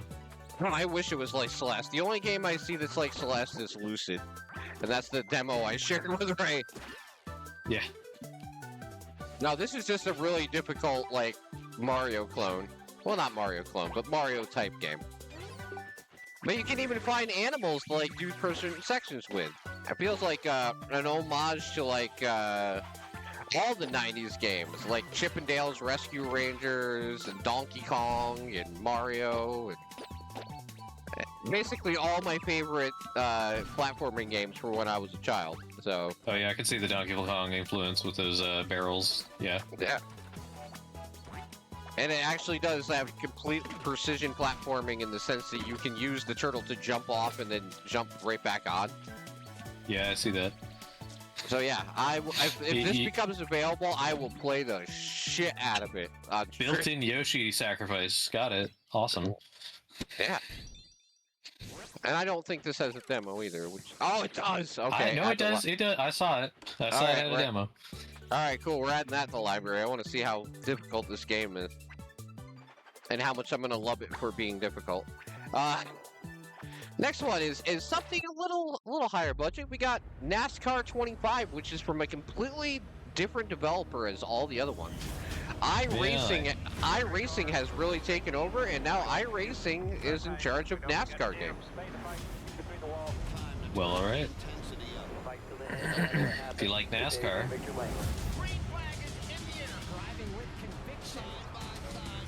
I like the idea of NASCAR. Zoom, zoom, vroom, vroom. Most of the NASCAR games are inherently boring. Oh look, they're making a left turn. Oh look, they're making another left turn. I never understood people that watch NASCAR all the time. We're like, I can't wait for them to make 1,000 right to left turns this week. But I like racing games, so I always give them all a shot. Next is another game that I didn't know I owned until I went through my list, which is Rue Valley. Ah. This is my Mr. Harrow. Exactly So yeah, like me. this is an interesting game because you play as a character who's trapped in a time loop, and based on how you create the character makes his story completely different as to like what he is. Ooh. Just in case there's lore. Honestly, I can't tell if I'm Don't make me say the word, or Tim. if he's just me with better posture. Don't make me say it, because that sounds In a 47-minute Go ahead and say it. And you know interesting. Kind of sounds like my Tuesday. It does. It does. But he listens to weird late-night docs. Unique concept. Very ambitious. Trees will keep growing We like tall this. to sun, even after being struck by That's maybe he's pointing out the same publisher as Rogue Trader and Pathfinder Wrath of the Maybe Righteous. saving the universe, then Yeah, I feel like I think how I acquired the hero. game is I He played a says what I demo of wish I this could like say. a long time ago. Vending machines Oh, yeah? tells people Maybe on one of the next doesn't fests. second guess, just goes. He's not unkind. He's just done pretending to be Okay, me? I'd apologize to Yeah, a I chair like for that bumping though. into It's it, even but got a this nice guy art style. It's puts not something too in the sky, and when it explodes, not too he much, doesn't not too flinch. little. They broke your Yeah, time. pretty much. Go get 'em, bro. Kind of reminds me of that. What was that other game? 2025. Ha! Had Elysium in the title, I think. Disco Elysium. Yep. Was it? It was that was the RPG with zero combat, but it was more based on your Right. character progression. I Or wonder how if they were inspired by that a little bit. probably. I imagine they were. All right, last one in this block is Leah. I thought this one looked really cool. It's called Leah Hacking Destiny. Oh.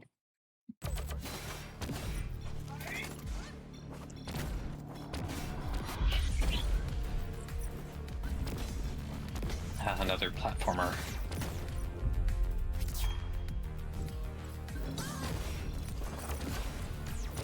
Action platformer. To be Yeah. specific. Definitely a lot of combat here.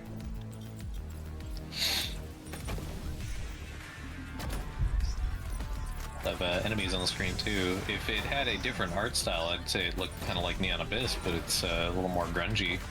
Mm-hmm. That's right. It did remind me a lot of Neon Abyss, though. Yeah, like a slightly more grungy Neon Abyss. Which is funny because it's Steve says entropy effect and sulfur, which Funny. Sulfur I don't see. Entropy effect I do. Yeah, sure. They're both 2D platformers.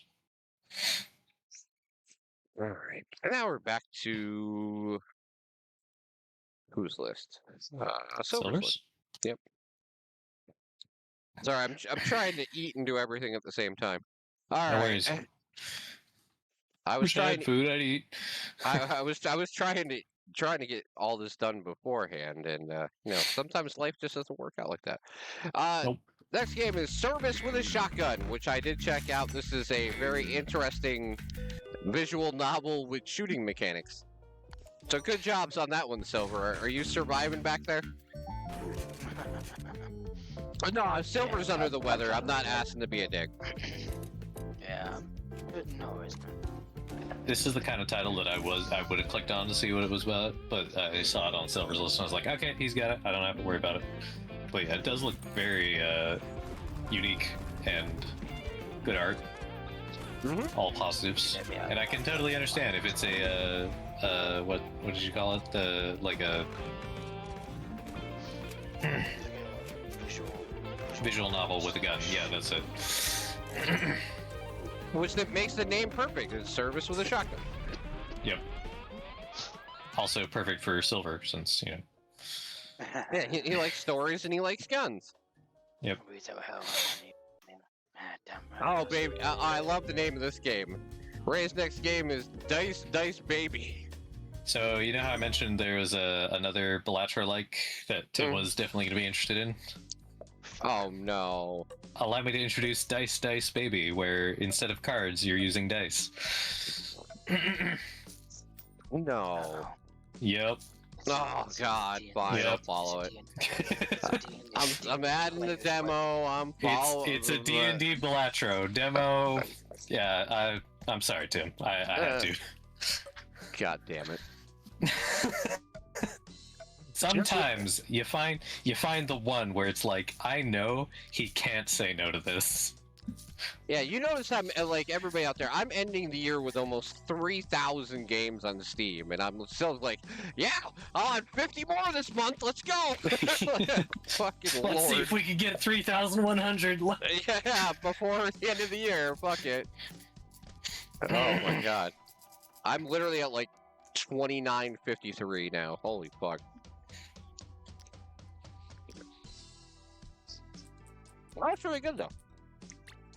Yeah, I mean, Obviously, by the fact that I immediately clicked demo and you're right. On wishlist. You didn't even follow. You just instantly wishlisted that.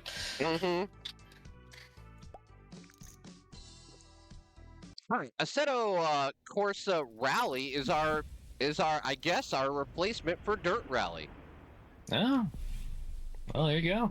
Yeah, because EA acquired the team that made Dirt, let them release one game, stuck them on their other racing game, and then closed the studio, so we'll never get another Dirt game again. So I guess this is as close as we're going to get to another rally game. Rafonso mentioning about the last game that he read that YouTube is adding restrictions to games that look like gambling. Oh, Interesting. my fucking lord. That's an And one interesting thing was choice. I wonder, real gambling. I was gonna say, I wonder if they would do anything about gacha games, since those are actual gambling, so to speak. So probably not though.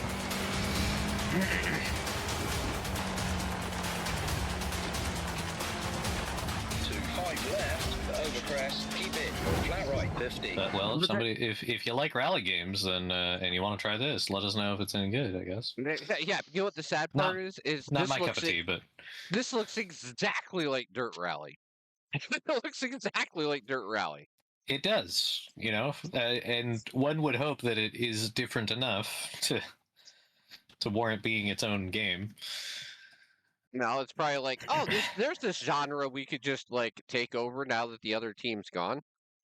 I think that's pretty much the case.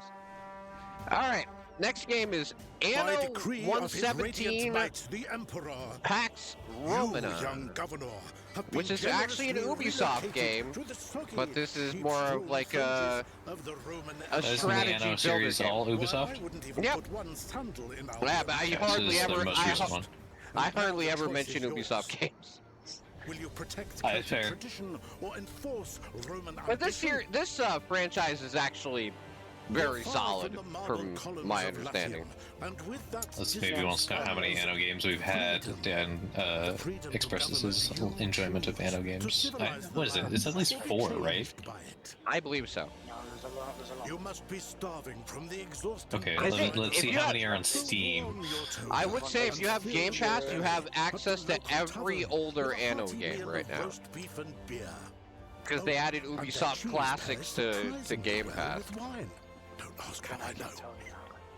Please don't. Maintain Celtic ways to learn their myths and melodies at the Bardic Hall, or test your physical might That's it. at They're the fired. They put an recreation onion ring in my grounds. French fries. If you're truly craving a taste of home, Romanize. Well, let's see. There's obviously 117 coming out. We've had 1800, 2070, 2020 or 2205. There are 4 history editions, which is 1404, 1503, 1602, and 1701. So quite a few. So, a handful. Decent handful, you know.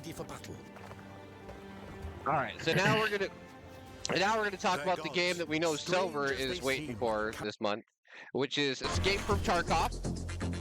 Of course, yes. Silver's favorite game. Yep.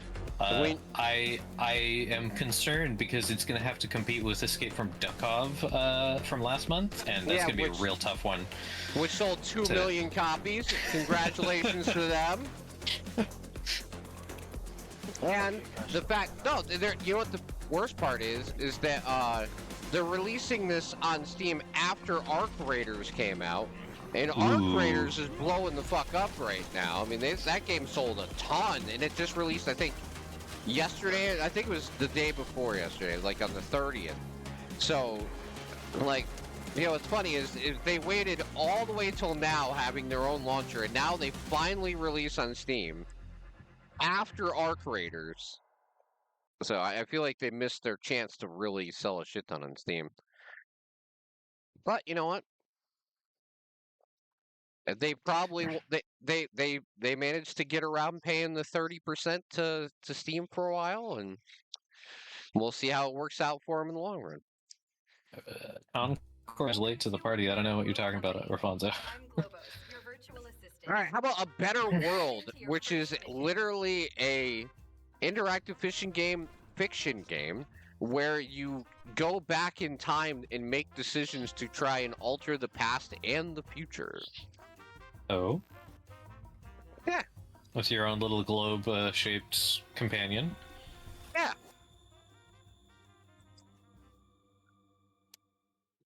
You decide what to do as long as you follow our internal policies.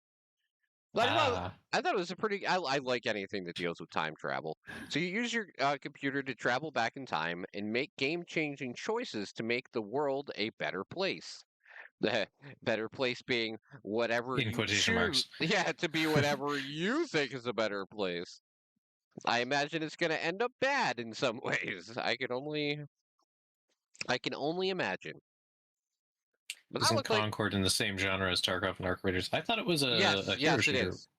Oh, No, it is. Oh, okay. it's an extraction shooter. Oh, it was. Okay. Yeah, which I feel like I feel like wait a second, you said Concord? Yeah. No, Concord was a hero shooter. I'm sorry. I'm Okay. thinking, That's it. Yeah, Rafonso was asking. I thought Concord was a hero shooter. yeah, I was thinking of what's the one from What is that Bungie? one? The Oh, Bun- yeah, that one. Silver. What's that game that Bungie's coming out with called that they're ruining? What's it called? We all know what it is. Fuck. Marathon. It was Marathon. Bungie's, I got it. yeah, Marathon. Yeah, Marathon is screwed though because now you're gonna have Arc Raiders, Tarkov, and taking over the whole entire like genre at this point. And there's only so many people that play that game, and they're gonna be Yeah. releasing after everybody else with bad press. They're fucked. All right, so next game from Silver is Anima Gate of Memories 1 and 2 Remaster, which does have a demo. Interesting. I don't think I've heard of this franchise. I've got the first game, but I didn't even know there was a sequel. And what? I had no idea there was a 2. I would suspect there's more than just a sequel if they've got only 1 and 2 as remaster. It probably means there's a 3 somewhere. Rafonso did mean Marathon, by the way, so I'm glad we cleared that up. Yeah, it's fine. Also, hi Ava. Welcome back. Did Ava sub? Yes, that was the 41 months. with Prime. Yeah, thank you, Ava. I'm sorry I can't see the chat right now. That's the only issue I have. I'm gonna buy myself a tablet for fucking Christmas and just put it over here so I don't have to take up everything with reading the game list. Oh, this game looks pretty sweet though, Silver. I've never heard of this franchise. I'm surprised considering the first one originally came out in like 2017, 2018. No, so it's not that old even. Yeah. I And can then only putting it together is nice too. As what's the price? Do we have a price tag on it? no. No, Of course that's you fine. don't. But Well, it as long does as it's have not too expensive, that's nice that they're putting 2 games together. But there is a demo, so that's important. That's good. Okay. Yeah. Okay, so here's one that Ray took from me that I have a request in for, and I'm very interested to see how this game turns out. It's Dog Witch. I did. That was on your list. I didn't actually see it on your list. Oh, it was on my list, but don't worry. I'm glad we're both interested then. Yeah. No. Totally. This looks fun. Fun-y and fun. So like Let's the maybe had his eye on it too. the enemies in this game are just bonkers, which was very Yeah. appealing. All right, one more. The art is quite unique as well. Mm-hmm. Like, who doesn't want to fight a washing machine? He pulled out the very pretty squirrel. Or a Nobody TV. who's fighting America in a war. That is a joke about the A10 Warthog. What was that notification? I heard something. Hype train. Hype train. Hype train! Who's starting a hype train? Hey. Oh God. Please get the hype train going. I could use some fucking money for one. Please stop being honest about it. I love this game. Please, everybody, just sub it once. That would be great. It is goofy. It is ridiculous. It doesn't make any sense. All right, back to the game. I'm not even gonna look. I'm not even gonna look because Fair enough, yeah. it'll make me. Ava's depressed. asking how everybody's doing tonight, by the way. I'm doing great, Ava. I hope you're doing well. I wish you would talk to my wife and stop making her so miserable. Okay, can we shout out that there's a enemy on that like last scene that's like a Matryoshka doll with a gun? Yeah, yeah. Like, I'm sorry, what? That was awesome. Yeah, I do have my request in for this game. I'm very intrigued to see what it's actually going to turn out to be like. Yeah, it Okay. seems good. All right. I heard something else in my ear. Oh God. Ava's gifting subs suddenly. Yeah. Thank you so much. I am. Thank you so much, Ava. We're actually at 63%. I'm gonna act like a real streamer for like 5 seconds. We're on the hype train, baby. We're at level 1. Can we get to level 2? Can we do it? See, I'm terrible at this. I don't know how to fucking ask for money. YouTube's gonna enjoy this, I'm sure. Yeah, I'm terrible at asking for money. Wait, you don't get to pick who gets the sub now, Ava? No, on mobile? Yeah, on mobile it doesn't work. Man, why do they keep ruining mobile on Twitch? Like, of all the platforms for them to ruin, why is it mobile? All right, now I gotta keep looking. Fuck. Draw, subscribe. We're at 94%. Holy shit. We're getting a hype train during the podcast? What the fuck is up with this? What a podcast, man. End of year. I was the same, man. Like, usually the podcast is the most dead thing I do. What happened to Sandy? She went on roid rage. Oh boy. Ava's bored as fuck. I like it when you're bored. I actually have subs. Let's do this. We got 2 minutes and 20 seconds. Let's get to level 2. If we get to level 2, I'll add 2 more games to the giveaway at the end of the stream. Look at that. Ooh, incentives. I'll dump my own money back in. All right, but for right this second, I'm going to go back to what we're doing. All right, so next game I have is SpongeBob SquarePants, Titans of the Tide, from THQ Nordic. And I am a sucker for SpongeBob games because they're all just 3D platformers. Right. Hang in there, Sandy. We're on our way. And they did a really good job with Rehydrated, so I mean, like... Sure, why not? Let them do another one. Yeah. Yes, one more sub until we reach Hype Train level 2. Let's not let it die. We're probably gonna anyway.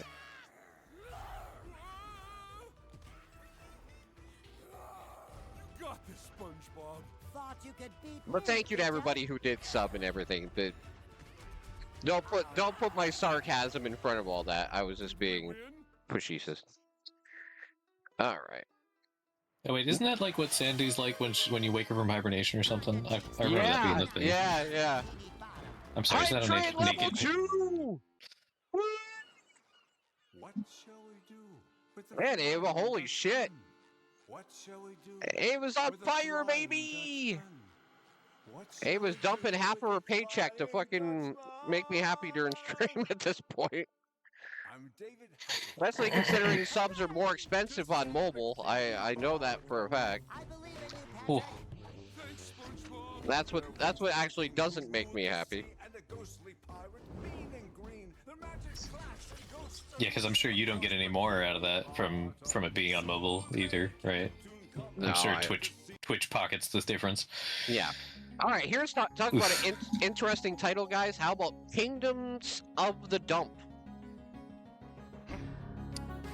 Oh. It is a Super Nintendo styled JRPG based on a world of garbage created by 2 janitors. The janitors were actually the devs of this game. Well, all right then. And you play as a garbage can and a recycling against a recycling bin. Right, the garbage cans are infiltrating other games. Oh no. No, this game First it looks was great, Hawkeye though. Star The Rail, art now it's this. The art style of this actually looks incredible. Yeah, the art I style. hope one of the looks really bosses well. is a raccoon. Tell me one of the bosses is a raccoon. That would be perfect. Spoilers, that's probably the last boss. I mean, No, they wouldn't make a raccoon. no, but they did really well with the art style, Boricon. Oh yeah, I can actually it's, read it's the chat for a fantastic. second. Yeah, they did really well with that. And it has like little animated cutscenes in it. And you gotta have an airship if you're a Super Nintendo JRPG. I mean, True. you gotta have that. Garbage Yeah. days coming. Yeah, this was actually when I saw this game, I was like, wow, it looks fucking incredible for just like a game called Kingdoms of the Dump. I'm like, what the fuck? All right. Next one is Demon School. Oh. It's a tactics RPG. Oh. Tactics, you say? Yeah. It's probably got demon tactics somewhere in there. Mm-hmm. I see. All right, while this plays, I'll do my normal streamer thing. Here we go. We're at level 2, baby. Can we get to level 3? Can we do it? Can we just make it the best day ever? Can we just, you know? Yeah, I know you're all broke. I got it. I'm broke too. They're gonna say That's why we're here. Yeah, exactly. That's why we're here. If we were all rich, we would just be talking about politics like the rest of the We'd streamers. be playing these games. We wouldn't be like looking at them. I know. I know. If I was a millionaire, I would just sit here on stream and talk about how capitalism is all the problems of the world. Right, as you benefit from it. Yeah, exactly. Exactly. You get it. You get it. We all know how this works. Yeah, how's it going? This looks good though. It's like combined 2D and 3D. Yep. This is a That reminds me of Daredrop game. Disgaea stuff. Ooh. So I may break my word and play another one. I don't know. So how about another game that's in my library, which I didn't know that they gave me the full game? How about Moonlighters 2? Because I really enjoyed the demo of this one. I loved it. No, thank you so much, Abo, for even giving me a hype train. I appreciate it greatly. I've never even imagined getting to level 2, so thank you very much. I appreciate it highly. And everybody who got free subs, make sure to thank Ava because that was extremely generous of her. Yep, they had been thanking Ava already. Okay, just making sure. Because all I can ever ask is if you do have the money, pay it forward. If we all paid it forward, then all of you regulars would be subbed, and then when we do sub-only giveaways, you'd all be set. But yeah, I played the demo for this a while ago, and it got delayed by a couple months. But yeah, I'm really excited for this one. Basically, action-adventure game meets setting up your own shop to sell all your cool items you get at the end. You know? That one. Yeah, I remember you talking about that one. Yeah, it's a lot of fun, and I can't wait for that one. All right. Did you play Moonlighter 2 on stream, right, Tim? Right, Tyler was asking. Yes, I played the demo of it on stream during Next So Fest. it's the demo. Yeah, Next Fest demo during the spring. I played it. All right. I almost typed in remaster because of the way Silver wrote that. Whoops. That's the name of the game. It's remaster. Don't worry. We'll get there someday, Silver. We need the remaster of the remaster in 4K with 60 FPS in the year 2035. Maybe someone should make a game. Did you ever play the original of this, Silver? No, I have not. I was gonna say the game looked familiar, but I don't think I ever played it. I mean, but they had a whole bunch of games like this out years ago, so I could be confusing it with 10 other games, you know what I mean?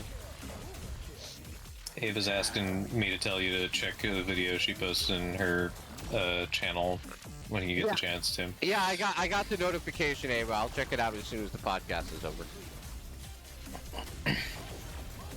Don't worry, I don't have your channel muted. I might. I only mute channels that post like 35,000 times a day. Because if you tag me, then I'm obviously gonna want to see it. Rack is back, even though we didn't know he was gone to begin with. Yeah. Is there really a free demo? Hey, there's a demo. Silver, get on it. Nice. All right. Oh my Definitely god. a Silver game. So, man, Ray, you definitely have like the great names. Right? I don't even know why they named it this. This is It's very reminiscent of that. What was that game called? It's like the organization game or whatever. The Raccoon Cocoon, a cozy puzzle game. a little to the left is what this is like. Oh, no, I think it I'm was. Here. It's just I had a bit of a sore throat, maybe. And to be honest, I've been like fucking shot for energy for the last 3 days. That's why, Silver, because you don't feel well, we will play the other game tomorrow evening. Because when we're That's fair. done, we'll let Silver go and rest, because obviously he's not feeling well.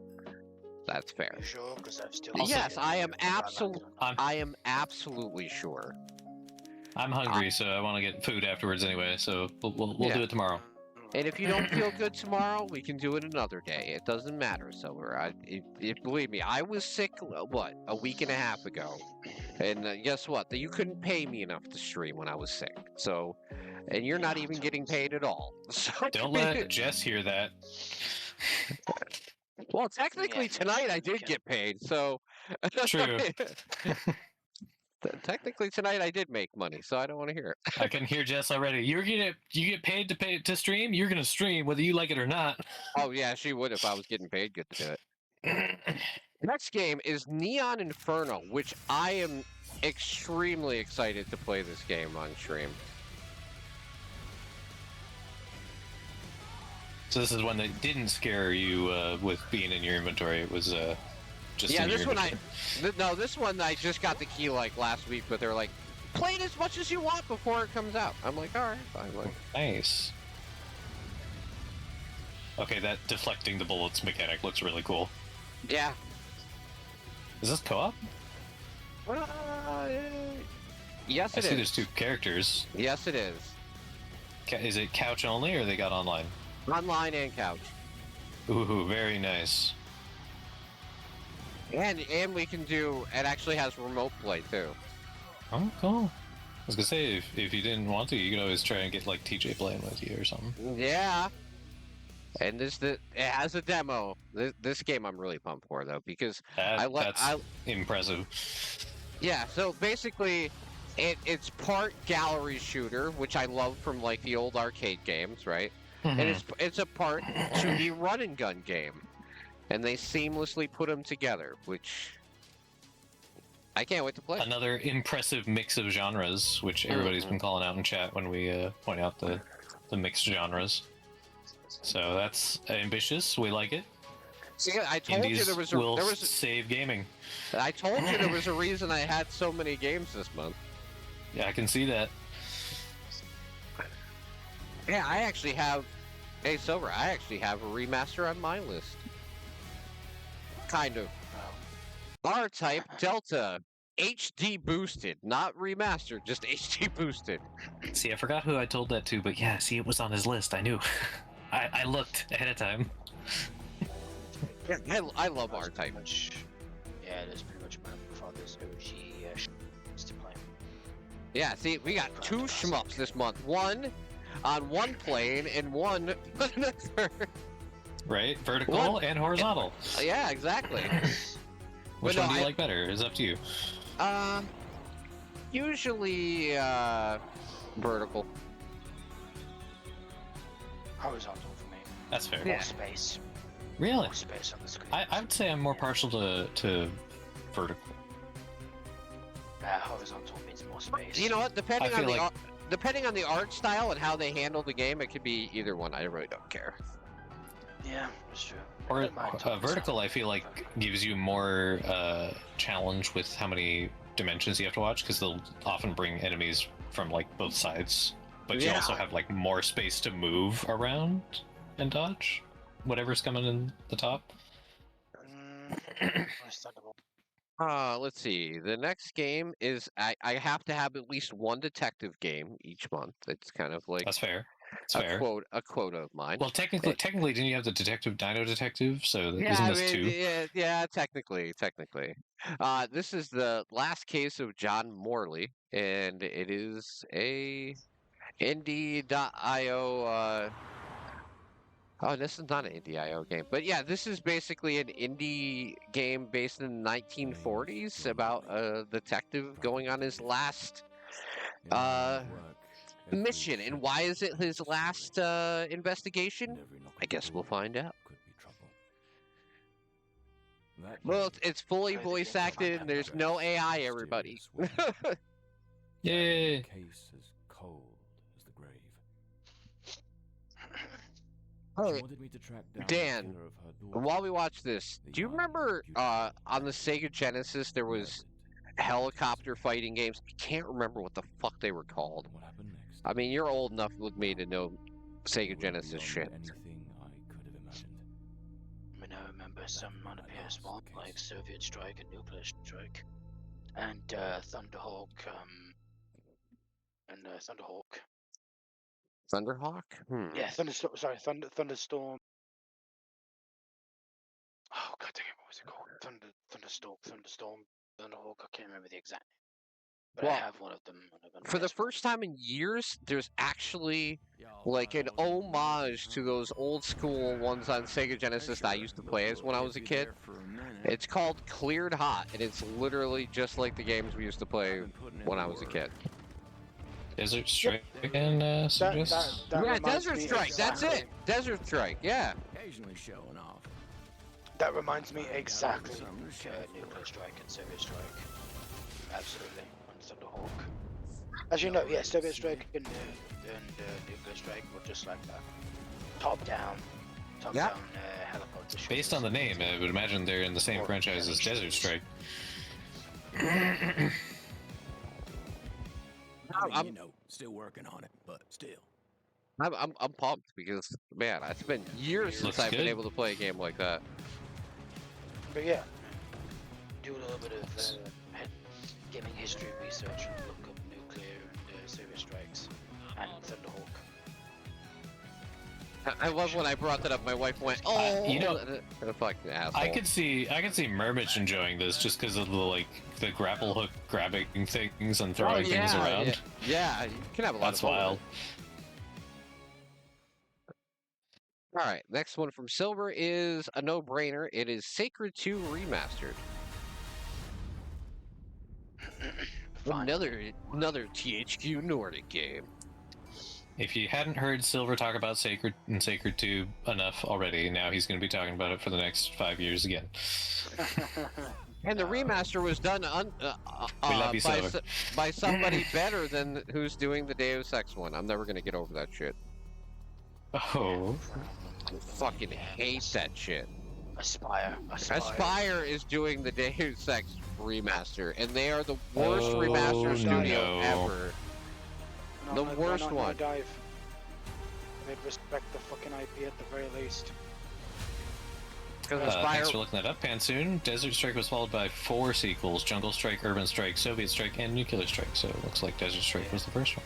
I think the only one I've never played is Nuclear Strike. Yeah, I played the Soviet Strike and Nuclear Strike. I still have physical copies of those 2 games on PS1. Old games. Me and my father played on them quite a bit. Don't encourage him, Ava. But yeah, as for what? Podcast can be long enough already. Don't encourage him. You haven't heard me speak about Sacred 2? Oh, okay, then Knuckles. All right, here's another game. Here's another game on Ray's list that I was also interested, which is Brew. Is it the Cara Brew? No, sorry. That's racist. You get to play as a character who likes to drink their own concoctions and see what the fuck happens. It's like an alchemist, third-person shooter-y roguelike. Oh, Yes. you know, that reminds me of With Martial furries. Strike and stuff like that. Oh, the furries will sell. Maybe... Oh yes, always. So they're cute. That's what I mean, cute or sexy, they'll sell. It's just different audiences. Yeah, definitely. I like cute art. I don't need sexy rap. Yeah. I don't need sexy I'm not rabbit sure. girls, thanks. I'm not sure if anyone else, but Fur Fighters. Heard about that? It's where you play as basically toy plushies with guns. Funny. And the blood is replaced with basically fluff. Stuffing. Oh my god. Because they're plushes. Yeah. Nice. It's a Makes very sense. amusing, but actually rather mature shooter. Despite you playing as, well, I mean, they're all stitched up, so they're not exactly huge plushies, but Dan, yeah. Dan said his favorite 80s game was Global Thermonuclear Warfare. GTW. Wasn't that a, you know, never mind. Alright, here's another. I understood that reference. So here's another one that I found kind of interesting. How about a bullet hell tower defense game? Hey, that's an interesting combination. Oh, I said it again. Dang it. And I have not said it once. And this is from the publisher I mean, of you've been Raw Fury. quite silent. Yeah. Raw Fury. It's a good one. It's I don't blame you, Silver. Just saying. You have an unfair advantage. You're sick. Hey, I gotta talk. What do you think, Silver? Is this your style of game? I mean, sure, why not? No, I think it's just don't mind a that. nice change of pace from the usual tower defense idea. Your tower literally moves. Wait a minute. Yeah, that's wait. a pretty cool point. Okay, this is a weird thing that I have to bring up, but this looks exactly like one of the Roblox knockoff games from the new Genshin update. I think somebody did like this exact style of game in the Genshin Roblox knockoff. Oh, nice. You know what? Might be right. I think I did partially see that. I don't know if it's based on something else or this is a knockoff of something else, but that's just that's weird.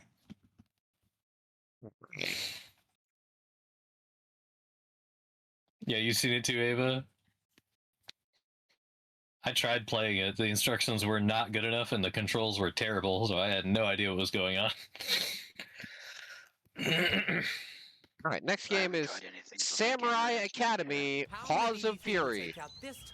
As always, I'll We are. each double your number. Oh, Wait, I sense something.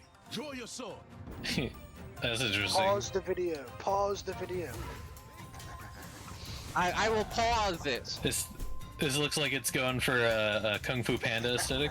Yeah, there actually is a movie called Paws of Fury, and this is That might make sense. a game based on that. Dog you like samurai cat Yeah, in a world full of cats. Yep. So you're fighting cats. He ordered an attack on Kakamuchi. That's gotta be a no for me. His troops are already on the way to Well, the you know what? village. I'm gonna give it credit. It's fully voice acted with actual like decent voices, and it seems to have just like a great sense of humor, which you kind of have to in this type of scenario because you got a cat with a fucking thong on. Like, Look, I understand. Cat lovers get all of the wins because cats rule the internet. So dog lovers got to get their hits in when yeah, they can. exactly. You know, sure. You No, guys can have this. I'm not But gonna I'm biased. fault them. So Oh, totally. I'm 100% biased. When I play it, I mean, it looks fun. Looks great. I mean, we played Gunfire Reborn, where we played as a dog and a cat and a tiger and a and parrot bunny, and a turtle and a bunny. and a fox. All right, how about this one, Silver? How about the Mostly Terrifier the bunny. game? Ah, yes, I did hear there was going to be a Terrifying game. I've seen the first trailer. I find it funny that the promotional materials has them playing it on a Steam Deck even. It's a So it must be verified. I love the fact that Terrifier is a fucking beat 'em up game. Right? I'm very confused about that fact. How retro? Yeah. Hey, I'd play. Hey, I'm a sucker for arcade games. I used to play Metal Slug on the arcade machines all as a kid. I like how they call it Terrifier, the arcade game. Yes, yes. It's a work of art. Because his name is Art the Clown. Okay, so this one's That's another one that could be great or could be awful. And this is Of Ash and Steel. Hi everyone, I'm Victor. And today I completely understand. I feel like that's already got the naming conventions of like those borderline possibly good, possibly bad games. Well, okay. So it says it's an immersive third-person open-world RPG crafted by a passionate team of people that want to do classic old-school RPGs with modern design. Interesting. I said it again. Dang it. And as you know, Tristan's actions may shape Trying to be the lives nice. of everyone on the island. You guys. One such choice is where your allegiance lies. I only said it one. I only Tim only gave himself one. Yeah, I only gave myself one. What are you talking about? And if coin is what you seek. Oh, Ava said she'd try this one. Yeah, this seems interesting. Oh, he almost said it. He caught himself. Good catch. Did better than I did. Superb. This seems antiquated for my varied ideals in what I think a video game would be good. If you're tired of sleeping, I like the sword play. crafting. But it has a demo, and this is one of the honest demos that could make or break why I want to play a game or not, right? Fair. Because it's from Tiny Build, which is a pretty big publisher, so it's not like it's gonna buy some no-name They've got shit. money. Yeah. And I feel like this would be, this could be really, really good, or it could be just fucking shit. I wonder if the devs have done anything else previously, or if that's a new studio. Fire and Frost. Yeah, this is their only game. Well, I hope that passion can take them places, because it doesn't look bad. It Yeah, I was gonna sounds say, like the a combat fantastic idea. Yeah, the combat looks good. It kind of looks like a discount, a indie version of Kingdom Come Deliverance 2, to be fair. I was kind of wondering if you were going to make that example, yeah. Yeah, it just looks like an indie version of it, and that's A little more fantasy, a little less realism. And you know what? If that's the case, I'll fucking love the game. Sure. That's got an audience, definitely. Yep. Okay. We know Dan likes Kingdom Come Deliverance 2, which is getting an expansion this month with actual content in it. Yeah.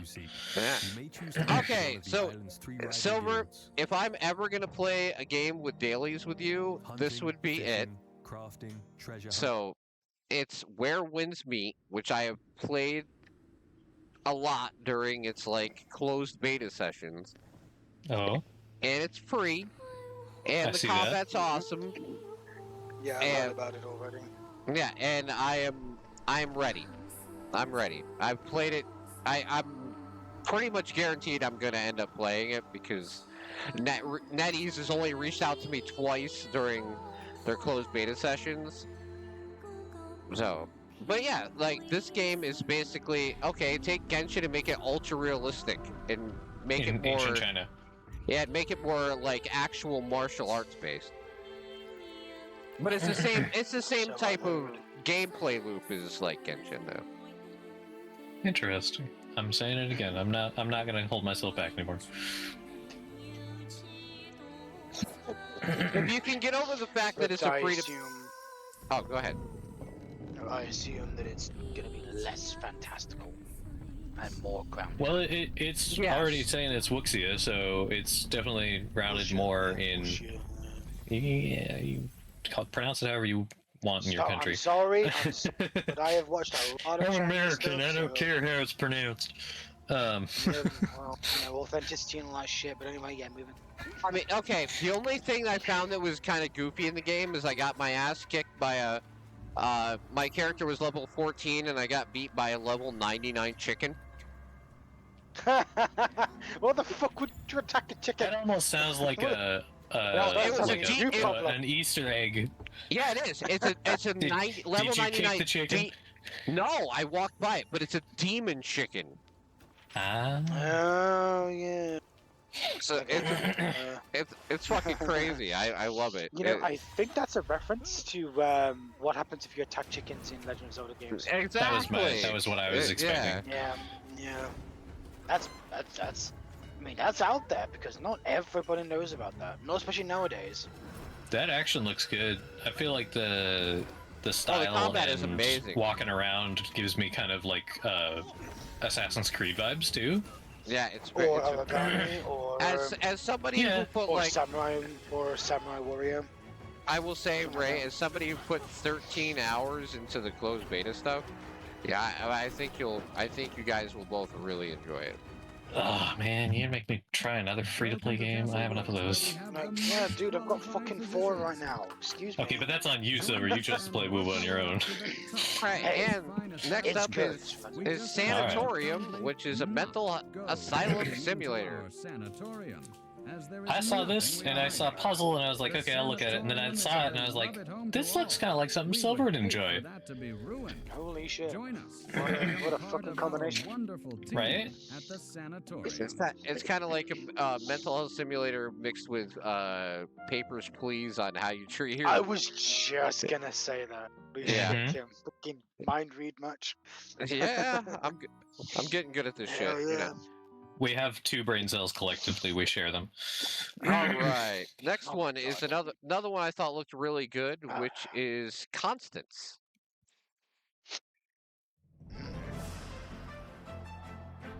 Let's see. Death and Taxes, right? Oh no, wait, different kind of Constance. Yeah, you were talking about something that's like Celeste over. Oh, there it is. We found it. There you go, lads. And it literally has like painting stuff in it. Oh, fun. Cute. I can see there's clearly a lot of different styles of like worlds between like a carnival and steampunky and wow, yeah. And your And character drawn too. And your character turns to paint when they dash. Go love hand-drawn artists, artistic backgrounds and whatnot. Indeed. That looks great. And Yeah, hey, go for it. add demo. That's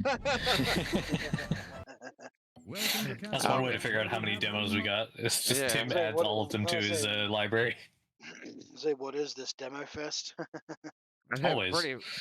Alright, next one is actually a AA game, which is Solo Leveling Arise Overdrive. I guess the flavor of the anime month or year. Yeah. My kids love Solo Leveling, that's the only reason I know it exists. Yeah, I haven't watched it yet myself. Neither have I. You've never watched Nor Solo read any Leveling? manga. Nope. No, it doesn't really pique my interest. I don't call me a hipster. I feel like it got the too mainstream demo- too quickly for me. The demo was actually pretty good. Cool.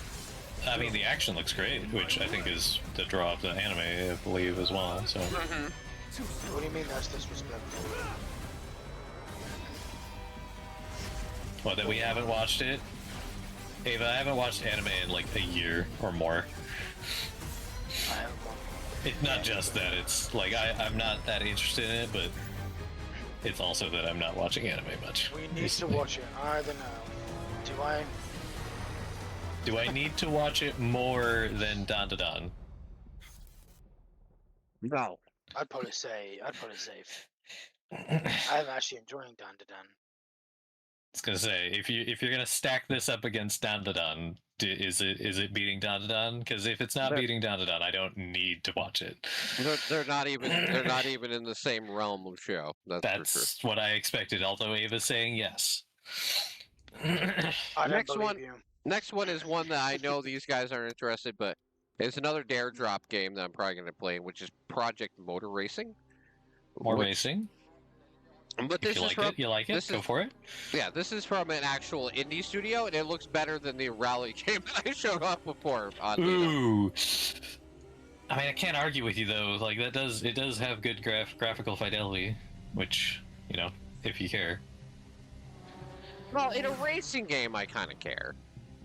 right? In most other games, I don't, right? But in a racing game where you're pretty much just trying to make a realistic racing game, the Yeah, if graphics you're not picking kinda up item matter. boxes, then I guess you don't need to care as much about Yeah. mechanics. Might as well put everything into graphics. Let's see. The racing games only have to get 3 things right: actual race cars, the game has to look good, and the physics have to be good. If you do those 3 things, you pretty much got a good racing game. I mean, to be fair. All right. And the last one on my list. This is actually the last game on my list at all. Wait, really? We got through this a lot faster with the going forward at time. Yeah. All I was right. gonna say, I don't think you got through half of mine at Silver's list. I know. That's why we're doing it this way. All right. So this one's real exciting for me as a Terminator 2 fan. Terminator 2D No Fate, which is a arcade version of the Terminator 2 Judgment Day movie. But the cool part is that No Fate means you can literally play through the game again and change the events of Terminator 2 depending on what choices you make during the game. Not gonna say it. Cool. Take control That's of a nice Sarah feature. Connor, her son John, I've and actually their always protector, the wondered Terminator, what as you fight through 15 adrenaline-pumping levels in story mode. If Battle T-1000 through actually iconic killed locations Connor, from the movie, what would have happened? such as the Steel Mill, Sorry, spoilers. Terrible things. in Pescadero State Hospital, while playing through some of the best action set pieces ever brought to the screen. Like I think it's amazing though. Unseen battles only previously dreamed of, as you step into the shoes of John Connor, leading the fight in the future, and Sarah Connor, as you witness just how far she's willing to go to stop Judgment Day. The battle for tomorrow has begun. It's got Terminator great 2D style and No art Fate too. brings classic arcade gameplay to your screens, with lightning-fast run-and-gun action, Absolutely. nerve-wracking stealth, I just love how they make intense everything. and like heart-pounding boss doesn't like battles 2D brought to games, life through nowadays. beautiful I 2D love I like that yeah. there's a dodge and a parry too. Yeah, and I thought it was funny, like how I mentioned earlier, the Angry Video Game Nerd didn't have any replayability. They're saying this game has a ton because of the ways you can play the story differently after your first In playthrough. classic arcade style, each level has its own ranking system, with unique criteria depending Neat. on the mission. Some require the No, death it's touch even got of stealth, scores, so you can others the challenge raw yourself if you power want. of a 90s Yeah, action hero. it's a very Strategize very on how to 90s survive arcade each scenario style. in the most efficient way Very much possible so. to reign supreme on your high score table. Yeah. Play the game I'm- your way. I'm extremely excited for that because, you know, the old man in me likes it. Easy money, no problemo. Hasta la vista and Judgment Day are the difficulty levels. Yeah. Oh, quotes from the movie. You don't say. All right. Yep. So now we're- that's fucking nostalgia. So now we're gonna go straight down the list on both of your guys. So we're gonna go through Yeah? all the rest of Silver's and then all the rest of Ray. All right, let's do it. Okay. Lightning round. Imaginary Friend Institution. Have a seat. Mhm. Tell me. Do you Yep, it's not what you think. Silver, is this based on a true story? anything you shouldn't? What do you mean it's not what I think? This is exactly what I thought it was going to be. No, horror. Because, gotta have a horror game in there once in a while, right? Of course. We just got done with Halloween, so must have more horror games.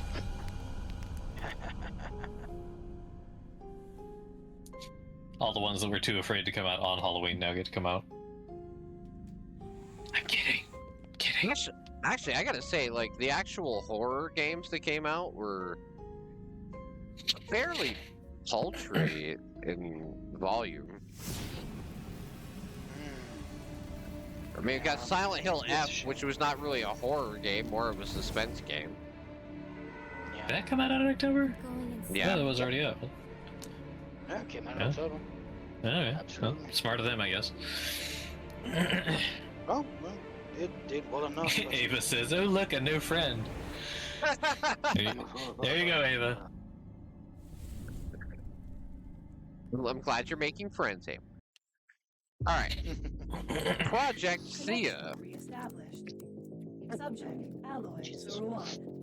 And we know this as a demo. Main mission survive. Move your wares and don't die. Oh, No, it's a strategy RPG. Mhm. I'm trying to figure out where I fucked up on those two games. Which ones? Into the The Void. ones that you did. Yeah, like, it's like, what the fuck? Do you think the Into the Void game is actually being pushed back to 2027? I highly, I think I messed Well, up. there's another one that's like coming soon, but it's not. Doesn't look like it had a date at some point. Please reconnect to continue. Because how many were there? There were like 4 or 5. You said. Something ridiculous like that. Yeah. There's also like a couple backrooms Into the Void games or something that look like they're either recently came out or are coming out soon. Yeah. And there was like 2 others that came out this year, but those were like back in May and April. There's Captain Wayne. Yep, that's been on my list for a while. I didn't know you knew my middle name, Silver. 10 seconds to clear out before I paint this death red. My middle name's Wayne. Yeah. That's not bad. I actually like that name. Because it rhymes with pain. Okay. I was gonna say, don't tell my son that. He doesn't like it. I was like, too bad you're stuck with it. Fuck you.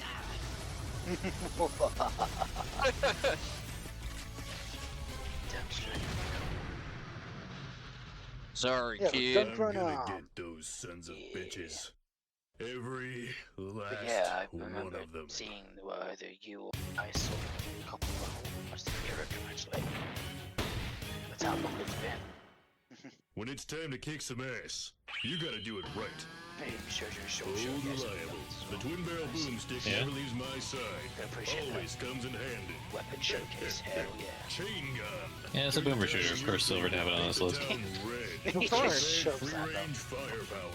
When the ammo runs dry, cut the crap and beat his face in. No bullets, no problem. It is actually we can do better. Boom, bro. Why drown your sorrows when they can go out with a bang? Not enough bang, you say? How about a frickin' cannon, huh? The old school way still gets the job done. And when all else fails, just grab whatever's lying around. You're only ever gonna be out of options when you stop looking for them. I love his laugh. It's like, oh yeah. This gun shows the real deal. It's Captain Wayne's Vacation Desperation. Wish list now on Steam. I'll make sure to double back and check out the trailers when I can. next one is a Fallen. Oh yes, you mean something cheese. Boracon. Promise and pain. What about yeah, cheese? FPS What about with cartoon cheese? style. There's a Mickey Mouse black and white one. Yeah, it's called cheese. You mean something PI? Oh shit, sorry, that's a totally different freaking black and white horror game. Excuse me, holy shit. I'm that tired of confusing the two games when they're two totally different genres. But yeah, Mouse PI, I think it was. Yeah, Mouse. that's it. Yeah. This is literally just called Mouse. And the other game I'm talking about is I'm pretty sure it's got cheese in the title. I can't remember the first part of the freaking title. This kind of reminds me of like World of Warcraft a little bit, but single player, I guess. Yeah, right. So go on then. Make your mark. But remember. Hey, it's I have played something similar to this, but it's that's it. Bad cheese. Thank you, Ryan. That's it. Cheers. That's the title. Yeah, it's very. It's obviously got the 1920s art style, but man, it is some freaky shit. Like the default character models. Ugh. That's some freaking nightmare fuel shit right there. Let me tell you. Here's I've one seen that we. Ryan look people play it. Here's one we have on a shared list, which is Afterblast, and I can't remember which one the fuck it is. Is it this one? No, it's not. It's the other one. Yeah, it's the top one. No. There it is. That's the right one. No, this game looks great. Afterblast looks awesome. That's a silver game already, I can tell. Twin miniguns. Oh yeah, have you guys made it to your pick of the month yet, or no? Oh, Or did you right. forget? I'm supposed to have one of I, those. I love how we both said the same thing. Well, Sacred 2 was mine. I think. Okay, Sacred 2. I think mine's coming up. Okay. Yeah, mine's coming up.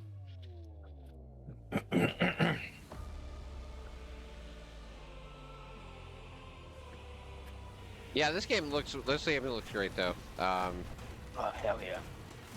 I've got this new idea now though. If a developer asks me to play their fucking game and it's 4-player co-op, you better give me 4 keys or I'm not playing it. Yeah. Yeah, totally understandable.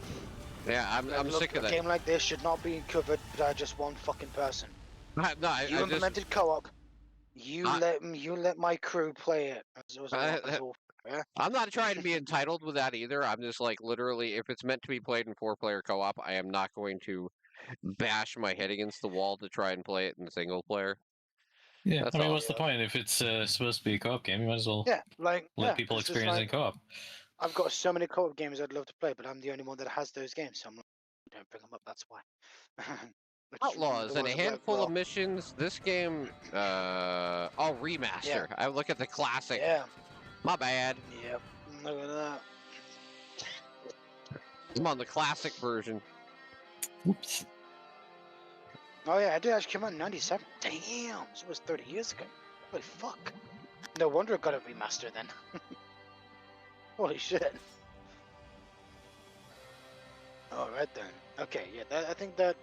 Do you think that, that warrants a remaster? 97? I would say... It's 28 years old. Yeah. I'd say it's, Depends what the remaster looks like. I mean, it's from... The publisher is literally Lucasfilms, Disney, Atari, and Night Dive. Holy fuck. Yikes. Night Dive is doing yet another remaster. I see a lot of people own the license. Yeah, they've been bringing the game, they've been bringing a lot of obscure shooters or, shooters that don't have digital game releases back from the dead. It's kind of what they've been doing for the last, decade. Literally a decade they've been doing this for now. A man can get too ambitious. I think it all started with Right, but you never Turok. shot an innocent man. I think it all started with Turok. And then they've done all 3 of the Turok games. They've done, what was that bloody, what's that fucking shooter? It's basically Egypt. You get access to all these artifacts, which give you powers to progress levels as you go along. Power Slave, Exhumed, that's it. Yeah, I still have to play Tormented Souls 2. Let's maybe. I'm going back through the messages for a moment. Sorry. Yeah, Little Nightmares 3 did not go over that well. With a lot of I've people. seen Jack play it, and I was very disappointed. And it has an extremely abrupt ending, which makes no fucking sense. Well, that's why you don't, have a different development studio to make the next game in the series. Especially, Unless it's Call of Duty. Yeah, well... The unfortunate thing is that the original devs didn't want to make it Nightmares 3, so they make it again called Reanimable. Which sadly doesn't come out this month, if I recall, or does it? No.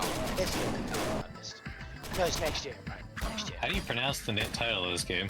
Yeah, I don't know. I'm not trying. Ignore the T, so it's Tessaphon. Okay, good. Ignore the T, so you use it and you use the T. Sorry. I mean, ignore this. So it's Tessaphon. I'm very glad that Ray's the one that asked that question because I was not going to try and pronounce that. Well, there's your answer. I got you, Owen. Skipper gets mad enough when I mention the word fish, let alone Bash. Yeah, that's a Bash. No, it's all jest. It's because that comes in like an inside joke between me and Ray, Of course. where it's a Pokemon joke where I think it's which generation was it? The Sword and Shield. Remember when they were like it was gonna be in England, so everybody was like making all the funny British jokes in Pokemon. So there's one of the playable characters in his comic strip has a Scottish accent. So they say fish and chaps instead of fish and chips. I got you. To add on to the Scottish accent. I mean, come on, Tim. Looks you're like half we're back Scottish to my yourself, list innit? now. Yes, we are. We're at your list now, Ray. And I actually looked at this game prior, and I wasn't sure. But I'm glad that you were, because it definitely deserved to be Yeah, showcased in some shape or form. I'm not 100% sure it's gonna be great, but it looks like the art's great. It's got good art, and the combat doesn't look bad. My only concern is like if it's gonna look like too busy. Like I don't feel Yeah. like there's a lot of contrast between like enemies and the background and the character and all that. So, but the art is fantastic. So it'd be a shame if that detracted from the experience. Agreed. Agreed. That's my main concern here. But otherwise, it looks good. All right. Next Kind one. of a fun concept. Next one. It sounds like where Ray should work, which is Puzzle Depot. Come on now. If they're Puzzle Depot! hiring, if they're hiring, sure. Okay, he's also got a good developer name, Laughing Manatee Games. Cool. Yeah, that previous game reminded me of Metal Unit. A little bit, yeah. I can see that. A little more fantasy than Metal Unit. Aye. This one looks like really complex puzzles, though. Like even Ray's like, get beyond- excited. like it's not just casual puzzles. This is like, no, these are serious puzzles. It even has a puzzle editor. You can Oh boy. make your own stuff with. Make your friends hate their lives by making them play all your puzzles. Yes, that is correct. This is a Sokopan game. Nice. For being so simplistic, the game actually looks really, really nice, and the pixel art is actually pretty nice. Mm-hmm. A lot going on.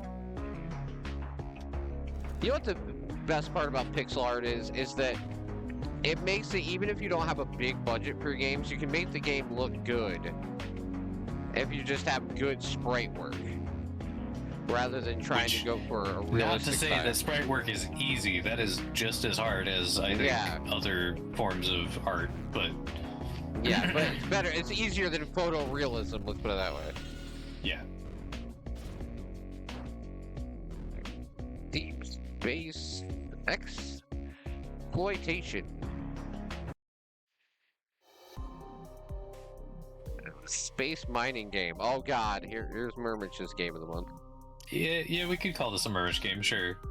Kind of like an awkward controls space mining game. That's the next game that Bennett Foddy's gonna make. Like all these difficult games, like Baby Steps and stuff. Just make like a really difficult game about mining, and just drive Murmich insane by asking him to play it. Wouldn't that be fun? Oh, it would. I'd love it. It's almost like the time that they're finally gonna release $2 Simulator. Ooh. Dude, you know, okay, remember how I posted that joke about that Rock Simulator game? Yeah. They added 4-player co-op, so all you and 3 friends can sit together and not move or do anything together. That's almost funny. The dedication of a dead joke. Yeah. Well, I mean, you could sit Is there. If it was 25% off, I might consider it. There you go. I'd buy it at 75% off. Oh, sorry, that's what I meant. Oh, thanks. I actually like games where I actually do stuff. No. Aren't we all high society silver wanting to do shit in your video games? So this one looked neat. It's like an alchemy. It's a short game apparently, short puzzle game where you like experiment and figure out what stuff does because you can't read the text. So basically, you're trying to figure out the language by just throwing shit against the wall until it works. And trying to cure people at the same time without them, you know, hating you and kicking you out or whatever. So it's like got a bunch of different endings depending on how well you do and all that kind of stuff. That's I'm not gonna say interesting. You're not gonna say it. That sounds like it could be complicated. Right. I thought it was unique, so might as well. Yeah. Give it a try. Oh, next one is Lone Fungus. Yep. Another platformer for you. Melody action of platformer. Spores. That frog looks like it needs a tetanus shot. Or maybe some good shrooms. Yeah, I think he is. I think he ate too many shrooms.